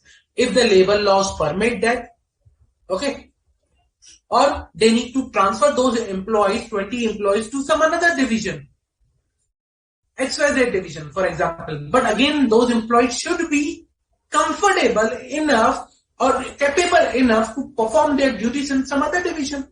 So this is very critical area. Resource planning and resource availability is a very critical area for each and every company.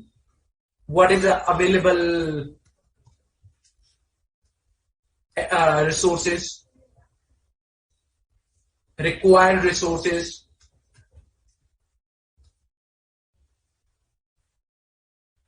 how planning and shifting should be performed. So all these are the critical areas of resource planning and resource availability, which is looked into the due diligence. Due diligence is not only about financial, but it's also about your biggest asset for the IT companies, for companies in the service industry. Because in companies which are in the service industry, their biggest asset is a manpower, their resource, human resource.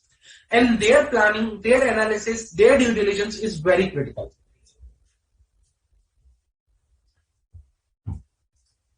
Okay, that is something employee and management. Then the last area, which is statutory compliances.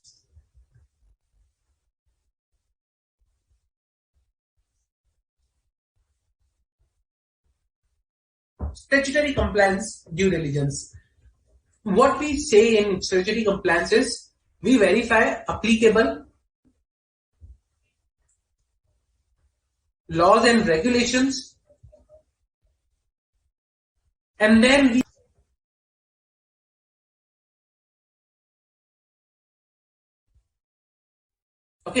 compliance to those applicable laws and regulations. Applicable laws and regulations. Second, compliance to the applicable laws and regulations. These are the two areas that we verify. Okay, for statutory compliance due diligence. So this is how a financial due diligence is done. This is how a financial due diligence is carried out. Any doubt till now, guys?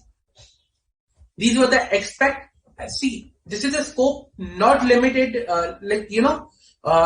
This is not an exhaustive scope, but here are some items, but not limited to other items also.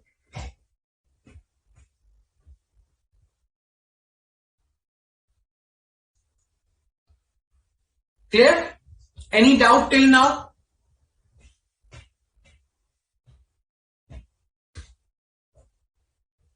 Any doubt, guys?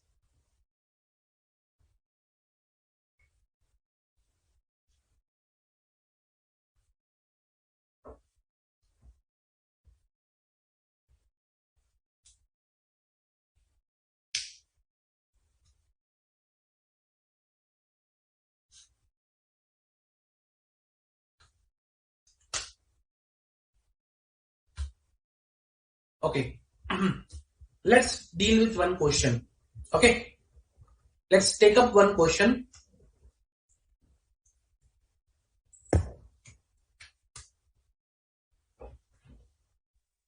Understand the question first.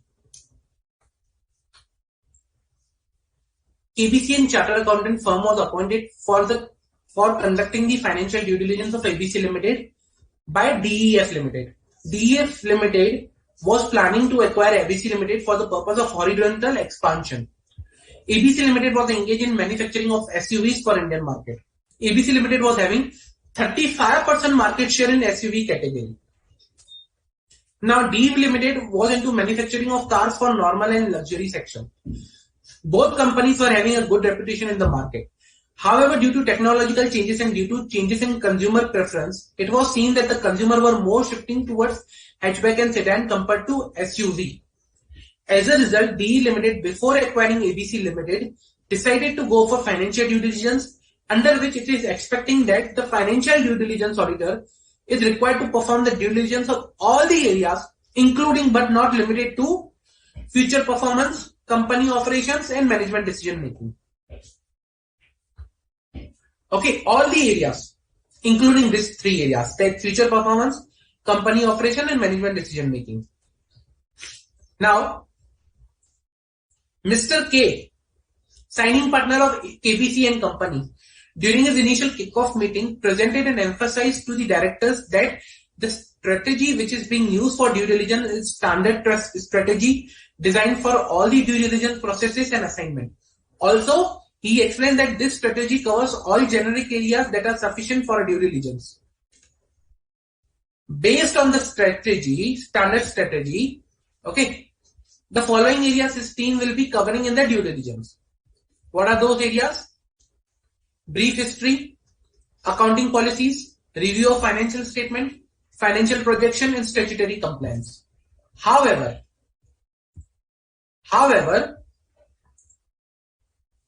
the directors of DEF company were also insisting to cover the following areas: cash flows, taxation, management, and employees. However, the signing partner denied to include the same, as these cannot be part of due diligence because these are not covered in generic areas which are part of standard strategy. Moreover, Mr. K also explained that while conducting the due diligence, the team will predict that the fraud has occurred in the company, and this will help the team to be alert to even small details. Now, there are questions you need to answer. Number one, you as a part of due diligence team kindly clear things which areas can be covered into due diligence. Which all areas can be covered into due diligence? So, just a minute.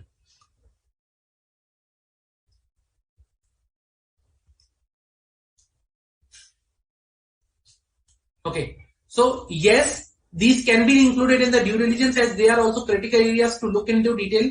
Like which areas? Cash flow, taxation, and management employees I'm talking about, which are initially not covered. These three areas are not covered into due diligence. Reason because the signing partner is saying that these cannot be covered, these cannot be part of due diligence as these are not covered in generic areas which are part of the standard strategy. So he's saying that these areas are not required to be covered. Option is these can be included in due diligence. Number two, in general, cash flow cannot be included in the due diligence as it's a responsibility of the management, and due diligence auditor should not comment on areas where management is responsible. It will be conflict of interest. Okay, so auditor should not comment on management areas as it will be conflict of interest. Third, no, in general, taxation should not be included in due diligence as it is not material and important and the same can be ignored. In general, management and employees should not be included in the due diligence as they are not material and important and the same can be ignored. So you tell me which is the correct option. I hope you understood the question.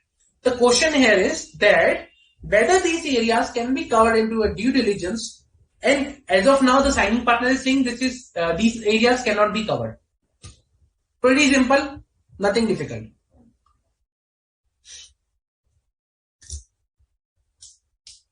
Come on guys. Correct Vijula. Correct answer. Come on guys. Whether these areas can be covered or not. Pretty much easy. ABCD. What is the correct option over here?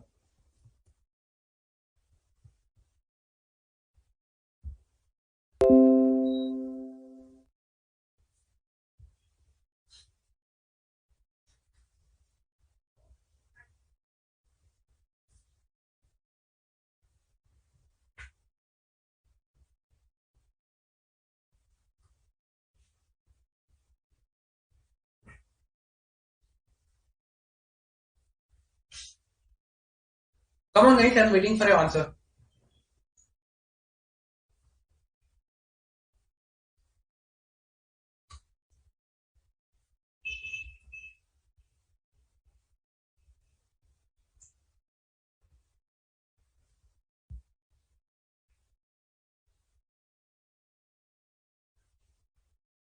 Pretty much easy, nothing difficult over here. If you just know what we discussed about these areas, and I emphasized it multiple times. that what is the scope of due diligence and why we are seeing this particular scope.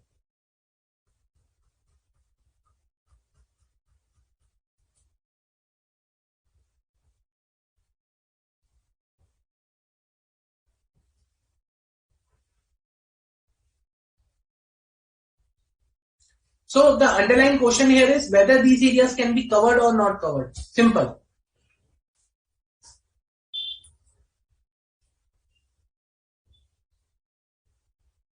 If these areas can be covered, then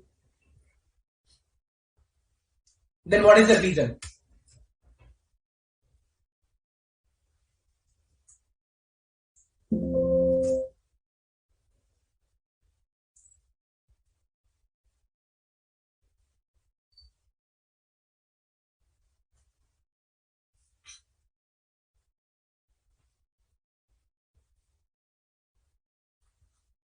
Okay. So basically the answer is option A. Now why the answer is option A? Simple. These are the areas which are critical to look. As I told you, for IT companies, management and employees, taxation are critical areas. Okay. Post-transaction cash flow is a critical area. So these are the critical areas which are required to be covered. There is nothing such, general strategy. This is also not applicable. This is not also applicable because these are the areas which cannot be ignored. These are the areas which cannot be ignored. And conflict of interest, it is not something like, where there is a conflict of interest, you should not cover any area. So this is also not correct. So the correct answer is A. Second question.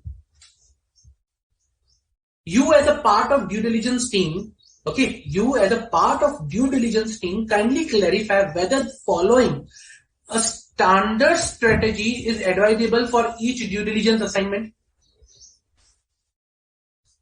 Answers are each situation is a unique and there are variables are numerous and including factors such as company age, market, geography, price, levels, competitive dynamics, which affects the due diligence assignment. As a result, using standard strategy is not advisable. Number two, discovering the correct strategy is always challenging and even more so doing challenging economic circumstances, and hence it is always advisable to use standard strategy. 3. Standard strategy is the comprehensive model that describes the standard areas fully and hence it's advisable to opt for standard strategy. 4. Standard strategy is always better to opt as saves time, effort and manpower. What is the correct answer over here? Come on guys. Let's see what is the correct answer over here.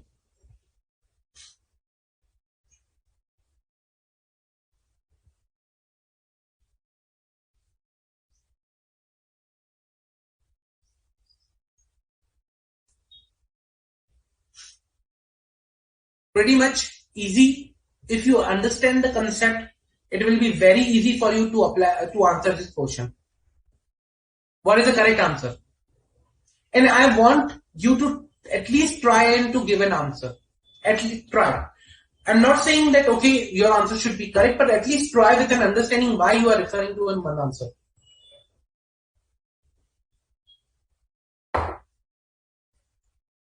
Okay, correct Vidila, absolutely correct. Okay, Saira.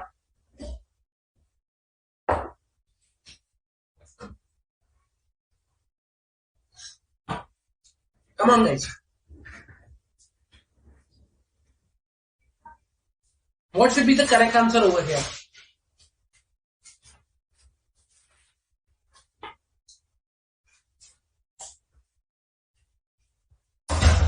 I'm waiting for your answer.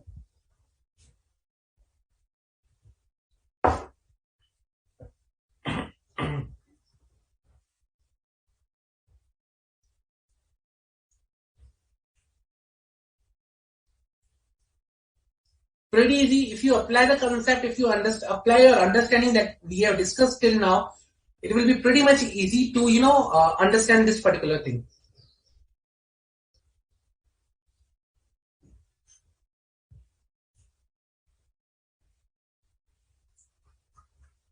I just received only 2 answers till now. I'm waiting for other answers also. See guys, please participate and try to answer because it will help you understand the topic. I'm not saying the answer should be correct, but if you try to answer, you will understand the topic. That is more important over here.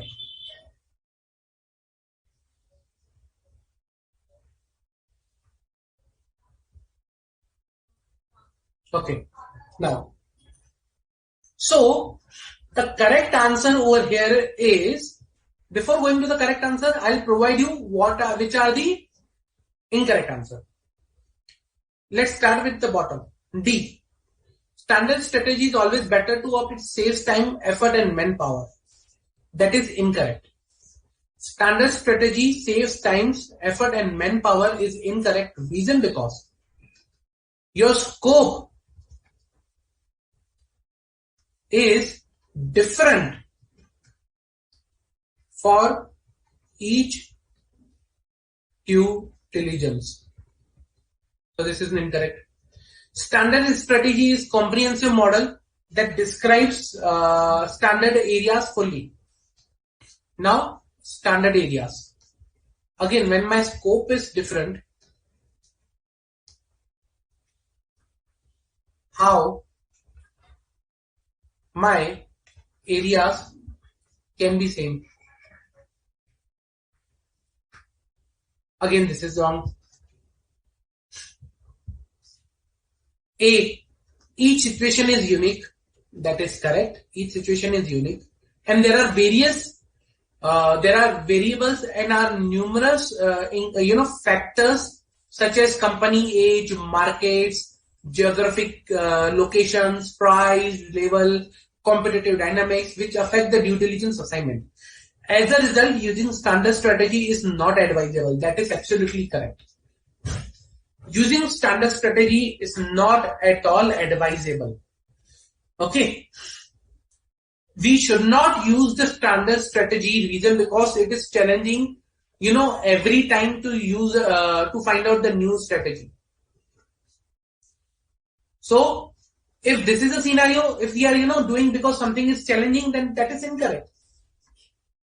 Always use a specific strategy, not the standard one, unique to each assignment and cater to each assignment accordingly. Understand the scope and then define the strategy. Not directly use the standard strategy for a due diligence. Clear?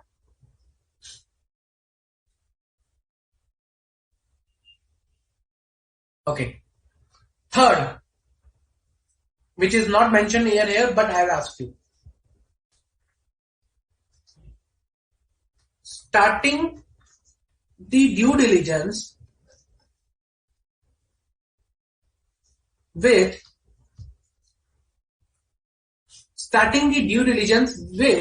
that the fraud has occurred, with the assumption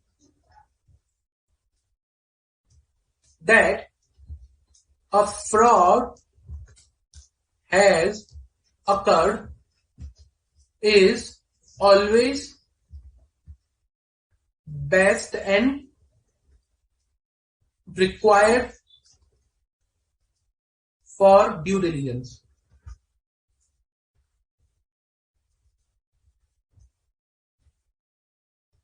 Simple, whether it is correct or not. Correct or incorrect. Simple. Starting the due diligence with the assumption that a fraud has occurred is always best and required for a due diligence. Like the team is doing here. What is team saying over here is that the team will predicate that the fraud has occurred in the company. Okay, this will help the team to be alert even in small details. This approach is correct or not. Simple.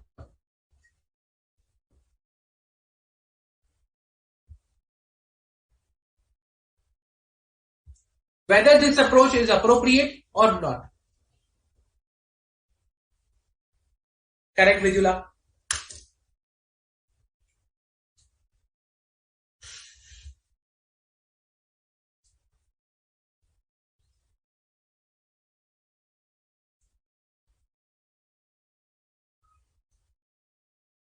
Come on guys, whether this approach is correct or not.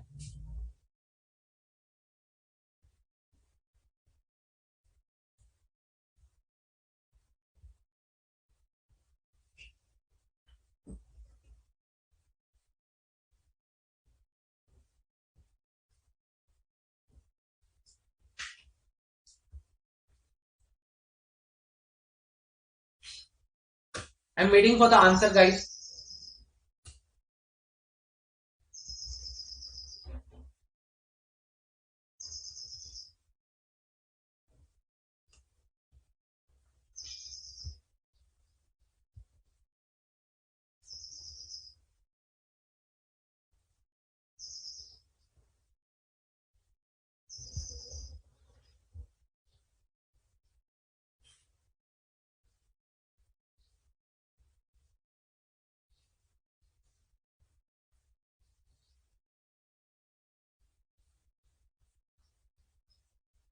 Come on guys, come on.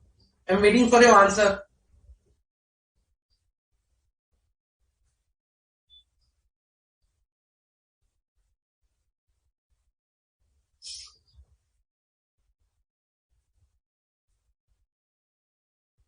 Okay.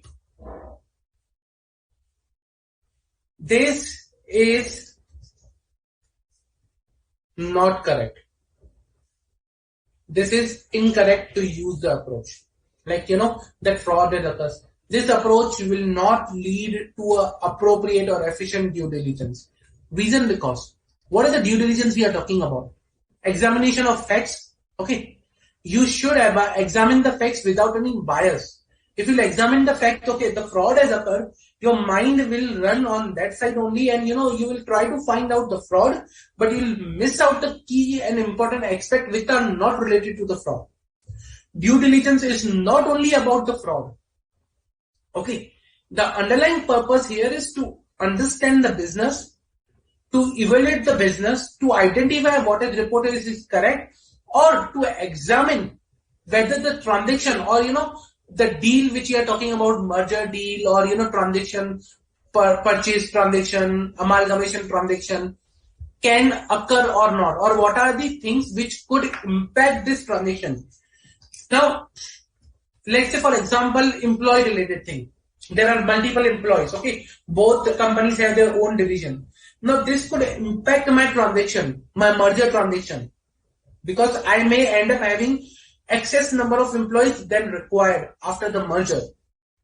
So, due diligence is not only related to the fraud, but there are numerous areas which are important from the due diligence point of view, and they will be included in the report even though there is no fraud.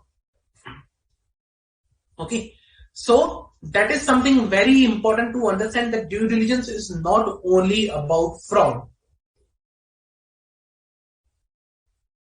It's a review, not an investigation or forensic audit. There's a difference, and hence this is a wrong approach. I hope I'm clear. Okay, this leads us to the next topic, that how a due diligence, what should be the strategy and what should be the approach for the due diligence. We understood the scope. Now this is the approach, or you can say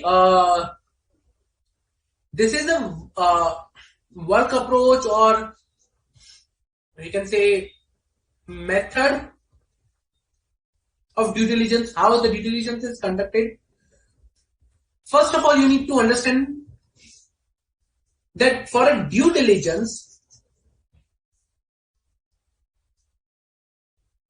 every due diligence assignment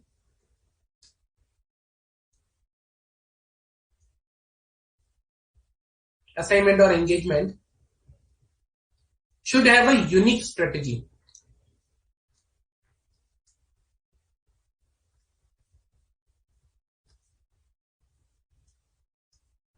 We already discussed why unique strategy.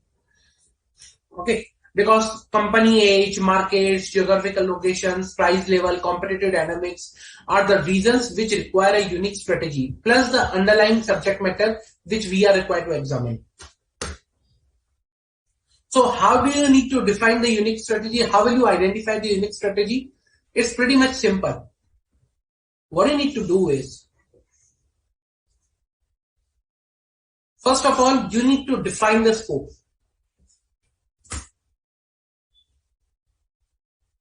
Define the scope. What is the scope of due diligence? Okay.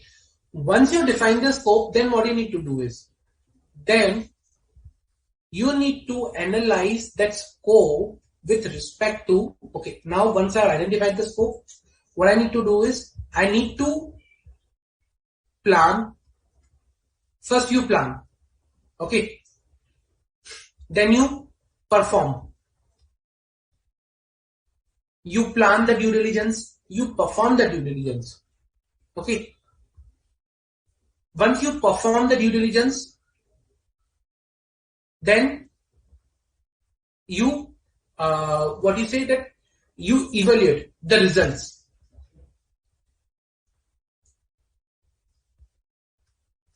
Okay.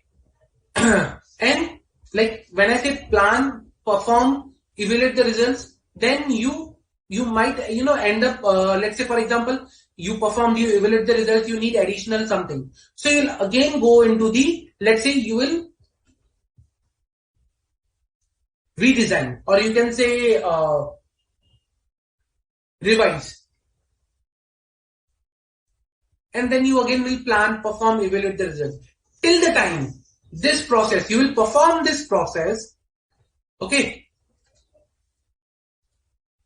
Till the time, what is the scenario is, you come up with appropriate reporting. You come up with the appropriate reporting, and then you report that particular thing.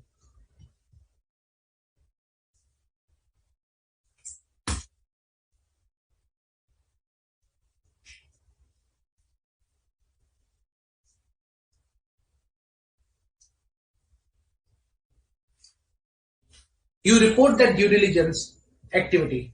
Okay. So you define the scope, you plan, perform, evaluate the result, revise the planning, then again plan, perform, revise. You enter into this cycle till the time you have a report, and once you have the report, you exit from the cycle and then report it. That's the due diligence, how it is required to be performed. Okay. So this is the due diligence that we are talking about. Now, each has a phase. Each phase is there. So,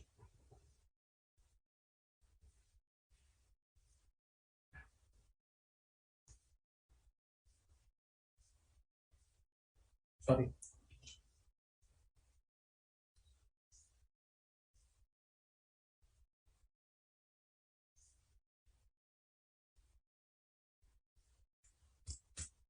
This is a pre-due diligence phase, or you can say planning phase.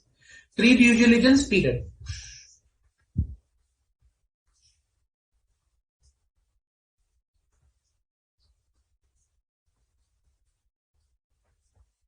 Where you define the scope, where you gain the understanding of the transition.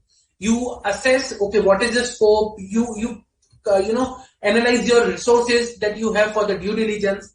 You prepare a list of requirements that you are required to ask from the client to understand the scope. That's a pre-diligence, due diligence period. Then it comes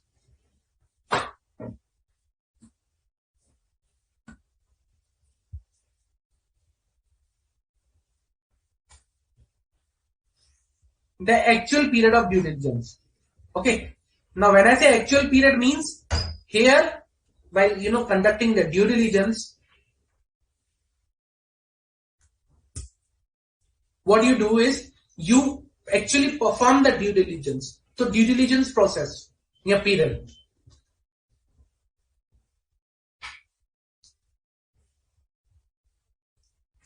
Or performed, is performed.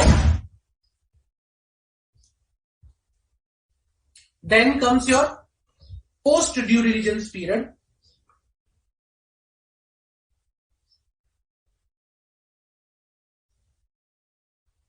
Your post due diligence period requires you to closing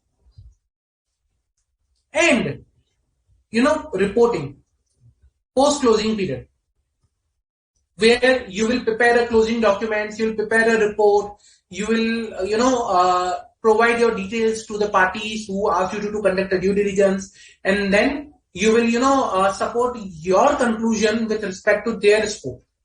So here your conclusion is supported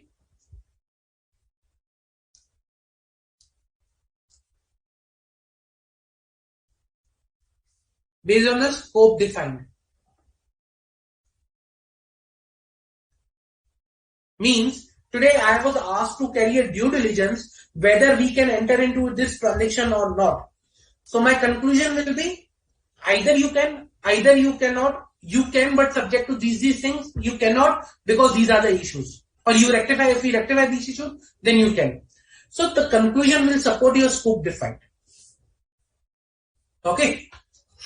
That is a due diligence process we are talking about. Always start with an open mind. Okay, do not assume that there is something wrong. Reason because that will be a wrong approach. You need to consider all round all of the areas which are relevant to a scope. Prepare a comprehensive report of due diligence. Clear? This is about the due diligence scope or strategy or methodology approach. Any doubt till now?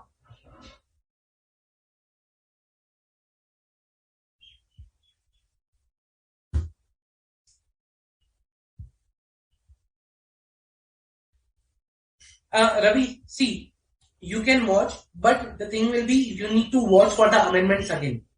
Okay, so whatever amendments will be applicable for November 23, for that you need to watch that particular section again. If there is no amendment in these topics, then these will be applicable same. But if there are amendments, if there are changes, then you need to look out for further amendments. So I suggest there is no issue in watching these lectures, but make sure you also refer to the amendments which are applicable for your November 23. Okay. Any doubt, guys? Any doubt?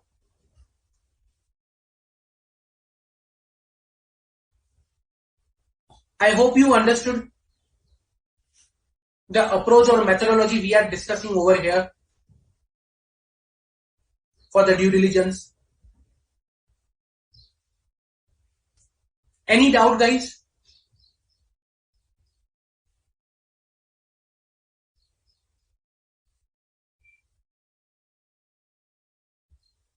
Any doubt?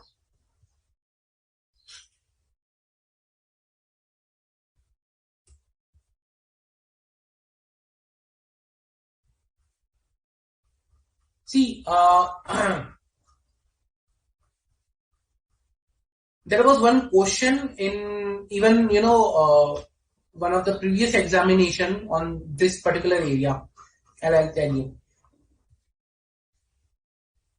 So there was one question on November 18, I think,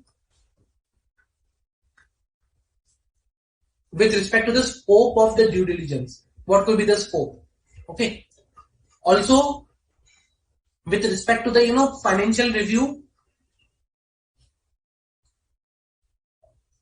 financial statement review, there was a question on you can say valuation aspects of the asset. So when I say asset, so here May 18, 2018, there was a question on May 2018, which was basically on the overvalued asset. Okay. So some of the previous questions already have been asked from these topics. Any doubt, guys, till now? Any doubt?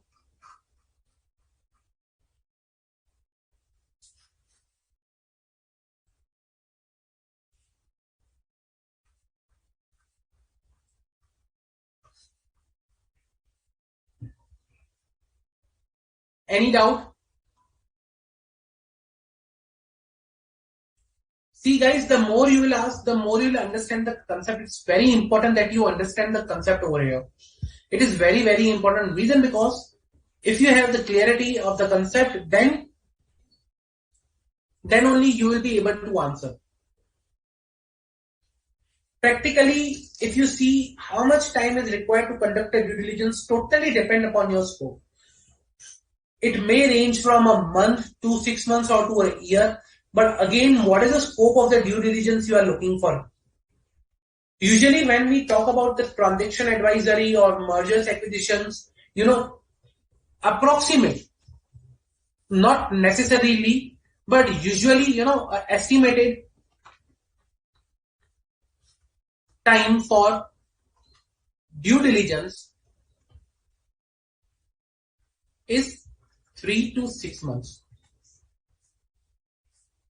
3 to 6 months. Reason because that again depends upon the type of merger, how big the companies are, where the geographical locations, multiple jurisdictions. Again, depends upon various factors. But usually this is the time period, but it can extend or it can get reduced upon depending upon the scope or urgency of the due diligence.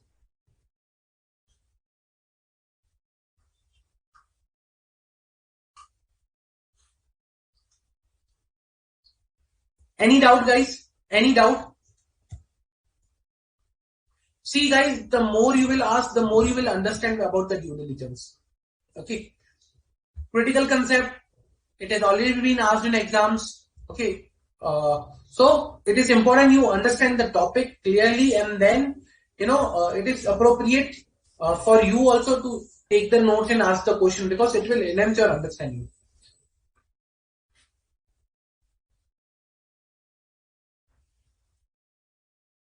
Thank you, Vidula. Okay, if no further questions, let me move to the next topic. So the next topic I am going to cover today is investigation.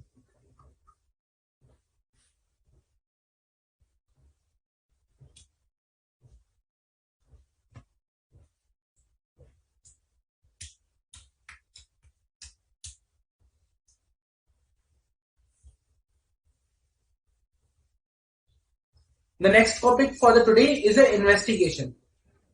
Again, as I said, before starting any of the topic, what I do is I usually explain why we are understanding that particular topic. What is the purpose? What is basically need and meaning of that particular term. Okay. When I say investigation, let's say today I am being handed over the assignment of investigation. I am being handed over an assignment of investigation. Like I need to perform investigation,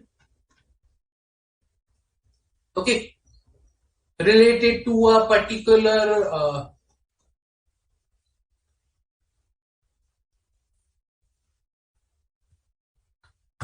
subject, or you can say compliance, or say particular subject. If I say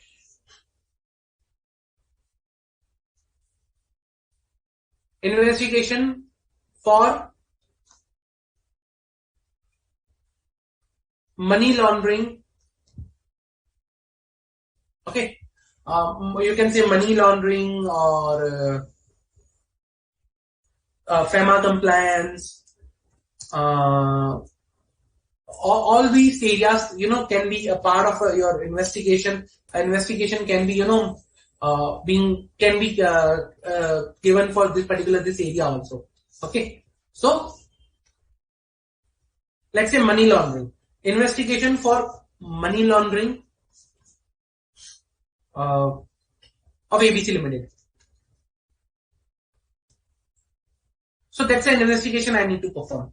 That someone had asked me, let's say someone had asked me from the governmental authority, okay, regulatory authority, please perform the investigation into the transactions of ABC Limited to ensure that there is no money laundering. I said, okay, fine, I'll perform the investigation. But I am pretty new to the investigation. I have never performed. What I'll do? I'll ask ABC, have you performed any money laundering transaction? Have you non-compliant with the money laundering laws? Will I do that directly? No. So I'll not go, okay, I will say, okay, have you, not compliant with the Prevention of Money Laundering Act, or whether you have performed any activity which is against the money laundering, like which is, can be done as a money laundering. Answer is no. I cannot directly ask So there is a process, there is a area, there is a methodology available for this particular type of investigation. But to understand that how and which method works, you need to understand the term of investigation. So when I say investigation, what that means is special, in-depth examination, okay, of particular records or transaction of particular records and transaction, okay, with an objective of establishing a fact, a part, or a situation. A fact, a part, a situation,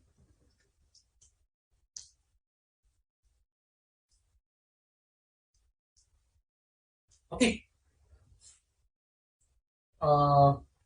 Establishing with an objective establishing or happening of that particular part, situation, or you can say a fact. So what is the scenario over here is, I perform the in-depth analysis of the transaction so that I can establish that the money laundering has occurred. I'll review the financial transactions to establish the fact that money laundering has occurred. So money laundering is the objective in the current scenario. I'll analyze or I'll investigate to establish this fact. That's the investigation. Okay, that's the investigation we are talking about.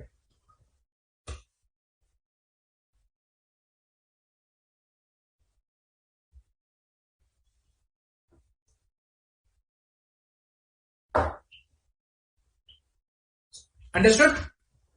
Okay. Now, if I have to compare the investigation with audit, okay, if I have to compare the investigation with audit, what will be the comparison between both?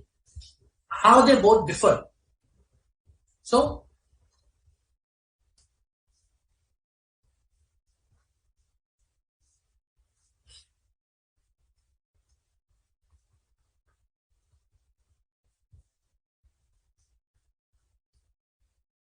investigation versus audit. Now, why this is important to understand? Reason because if you understand the concept of investigation with respect to the audit, because we have already read about the audit. If you understand the difference between audit and investigation, you will be able to understand the concept more clearly. Okay. When I say objective of audit is true and fair view of a financial statement, express opinion plus express opinion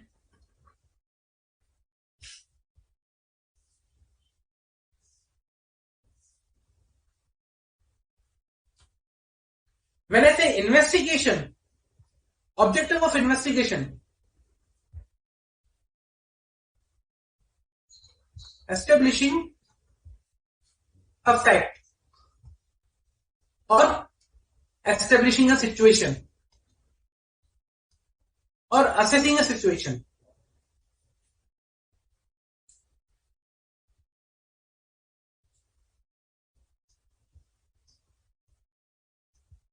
That's an objective. Here I need to assess a situation whether that has happened or not. A fact whether that is actually present or not, has happened or not. That's the objective of investigation. But the objective of audit is true and fair view. Express an opinion on the financial statement, whether the financial statement provide a true and fair view of the books of account. That's the objective.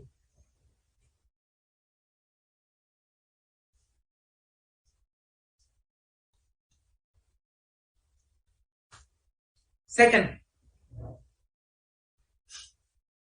scope. What is the scope of audit? Scope of audit is basically your financial statement. Okay, general purpose financial statement. Again, that is plus the scope which is defined by the law. It may be, reporting on CARO, Form 3CD in case of tax audit. In case of companies audit, CARO may applicable, IFCR, internal control on, financial reporting. Then it may be happen that, you are required to report as per the section 143, the, proprietary areas. Financial statement plus law define the scope for the audit. Whereas in case of the investigation, the scope is governed by the engagement or assignment. Okay, the engagement or assignment defines the scope, and that may be dependent upon your fact or situation that we want to establish or assess. Okay, that is a scope that is defined.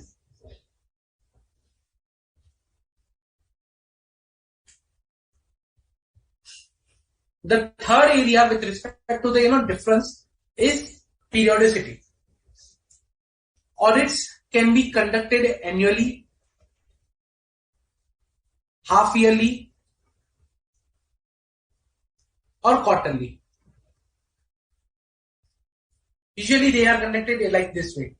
Okay, but investigation is on need basis. Investigation may be on need basis, and it takes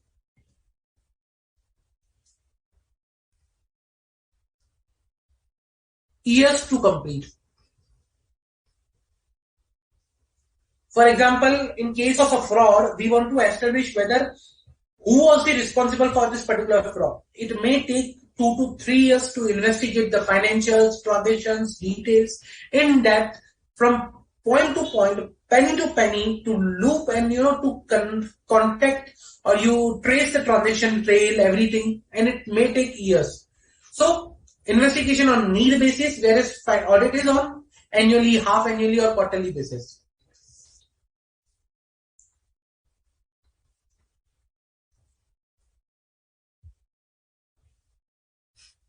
Then next is limitations. So audit is bound by inherent limitations. Remember inherent limitations of audit?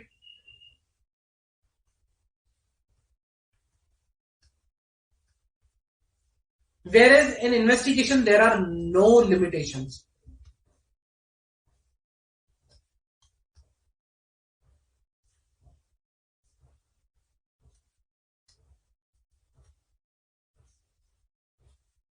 Limitation means in audit, or we have we cannot verify each and every transaction. We do on a sample basis. We cannot bring audit risk to zero. We bring audit risk to a level which is acceptable. Investigation, not allowed. You cannot go with a sample checking. That's not an investigation. Investigation requires in-depth checking of each and every transaction to establish the fact. Unless and until you do not verify each and every transaction, you cannot establish that particular fact. That's why there is no limitation in investigation, but there is a limitation in audit. Type of evidence in case of investigation. The type of evidence in case of audit is,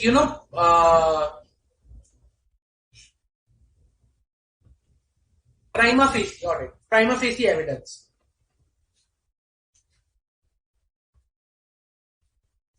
Prima facie means in audit we provide a reasonable assurance.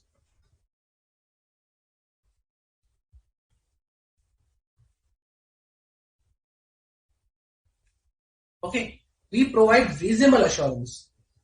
But in case of investigation, we do not do reasonable assurance. The evidence is conclusive. The evidence is conclusive. Means Either that has happened or either that has not happened. Yes or no. Or this is the conclusion. Conclusive evidence. In audit, what we say is, based on the information explanation provided to us, that in all material aspects, we say on all material aspects, but still there are chances that something might have missed out, error, omission, fraud. But as of now, based on the audit conducted on a sample basis, or on the based on the information explanation provided to us, on a reasonable assurance, we say that these financial statements are appropriate to give a true and fair view, not true and correct. When I say investigation, conclusive evidence either has happened, the money laundering has happened, or money laundering has not happened.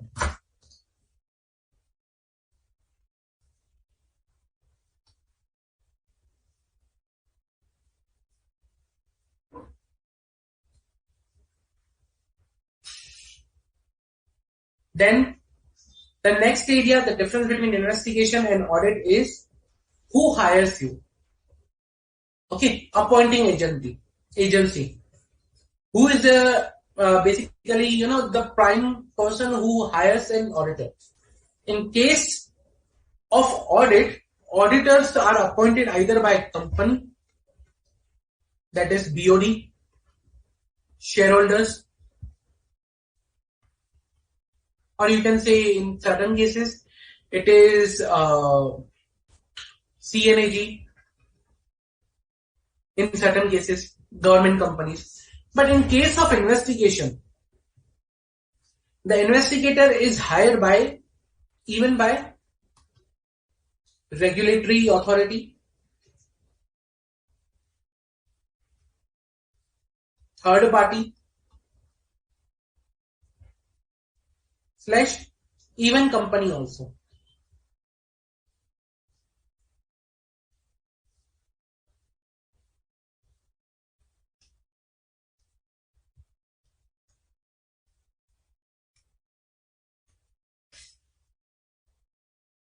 So these are some basic difference between audit and investigation.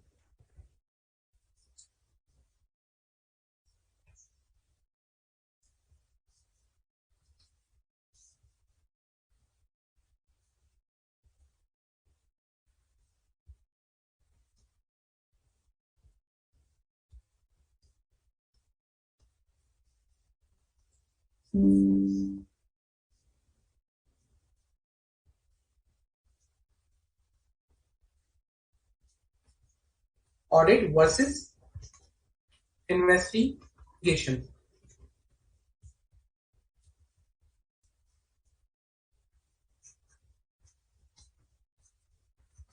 Clear? Any doubt till now?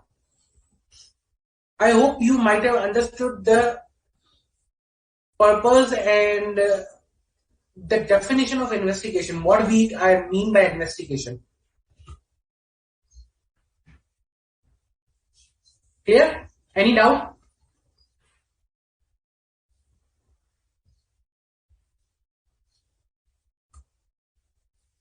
Any doubt, guys? In real life, due diligence is carried out. So your question was how due diligence is carried out in practical life. That totally depends upon the subject matter or the transaction that you want to examine or for which you are carrying out the due diligence. Totally depend upon that. So if you are there is no standard strategy for a due diligence. So for each due diligence, you define the area scope and then you proceed with the plan. Any doubt, guys? Any doubt till now? Guys, I'll request you, please ask as much doubts as you can. Number 2, please provide your feedback. That is very important for us. Your feedback is very important for us. Reason because if you provide your feedback, we will be able to understand whether you are liking the lectures, what additional you need, what additional you require, from us, so that we can provide. Like last lecture, on a special request, we carried out, a lecture for the questions of tax audit, fiscal audit, and bank audit. In the same way, if you will provide your feedback, it will be very important for us to carry out, that particular your additional requirement to address that requirement so that you can get what you want here. The purpose here is to provide the understanding of the topics, to prepare you for the examination, and to impart the knowledge that is required. For that, your feedback is very crucial for us. Very crucial. So I'll suggest, guys, please provide your feedback in the mobile app also, over here also. Reason because it will be very easy for me also to understand that what additional you need, or whether you are liking the lectures or not. Okay. Number 2, please ask as much questions as you can. Don't just I'll say here, like once you attend the lecture, you hear the lecture, you listen, and you go home, and you after that after the lecture you start again another topic. Once you listen the lecture, you participate in the lecture, read that thing that we have discussed as of now, study that topic once more, or most probably I suggest to read the topic before coming into the lecture so that you are ready with your questions. You can follow either or approach. Either after the topic, read and study the topic which we have discussed in the class or in the lecture, or otherwise before start of the lecture, a day before, be prepared with the topic and be prepared with your questions. Trust me, in both of the cases, it will be very helpful for you to understand the topic in depth. Okay, it will be very helpful for you. So please read and self-study. There is no alternative for self-study. Audit material which is provided is very much sufficient, very much comprehensive. There is no need to refer any other material. Trust me. In my times, I used to study directly from the audit study material provided by the institute. That is sufficient. So use the study material. If you need something additional, let us know. We can try to provide you, but please ask question, study, and participate in the lecture, attend the lecture as much as you can. Take the benefit of this particular the thing that has been provided to you. Any doubts, guys? Any doubt? Any questions? Sorry.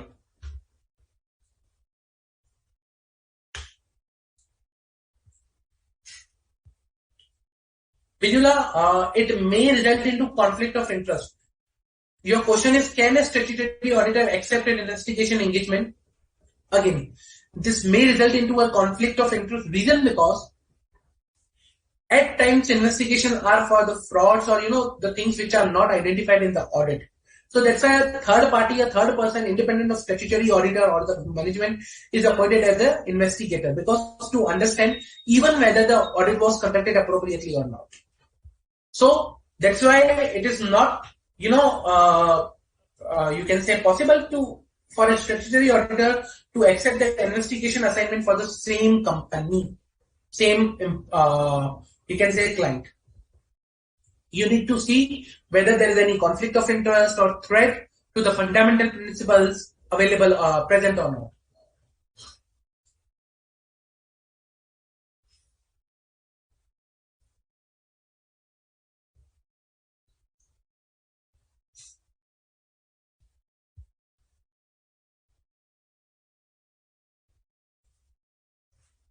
With respect to language thing, the thing is that each and everyone might not be comfortable using different language other than English.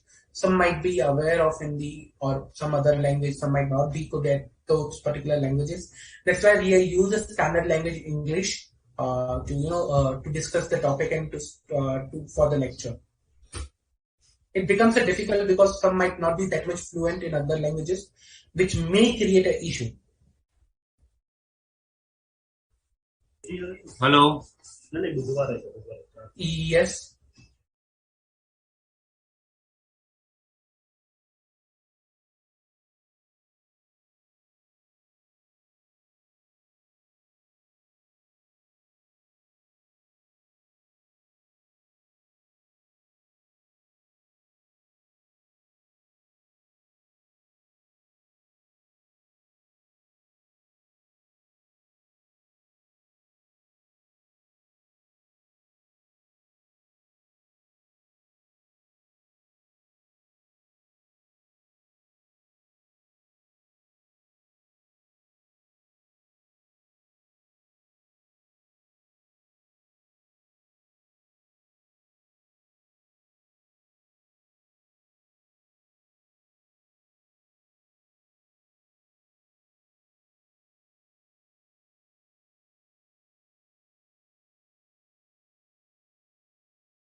Thank you.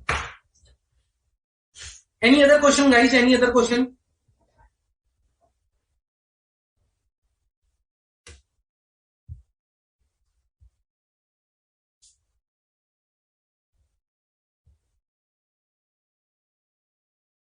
No? If no further questions, then guys, what we'll do is we'll conclude the lecture over here, and we'll start for the rest of the topic of the investigation and forensic audit from in next lecture. Okay, but please read before you come to the lecture. Prepared with your questions. Be prepared with your questions. Okay. Thank you, guys. Thank you for participating in the lecture. Have a nice day ahead.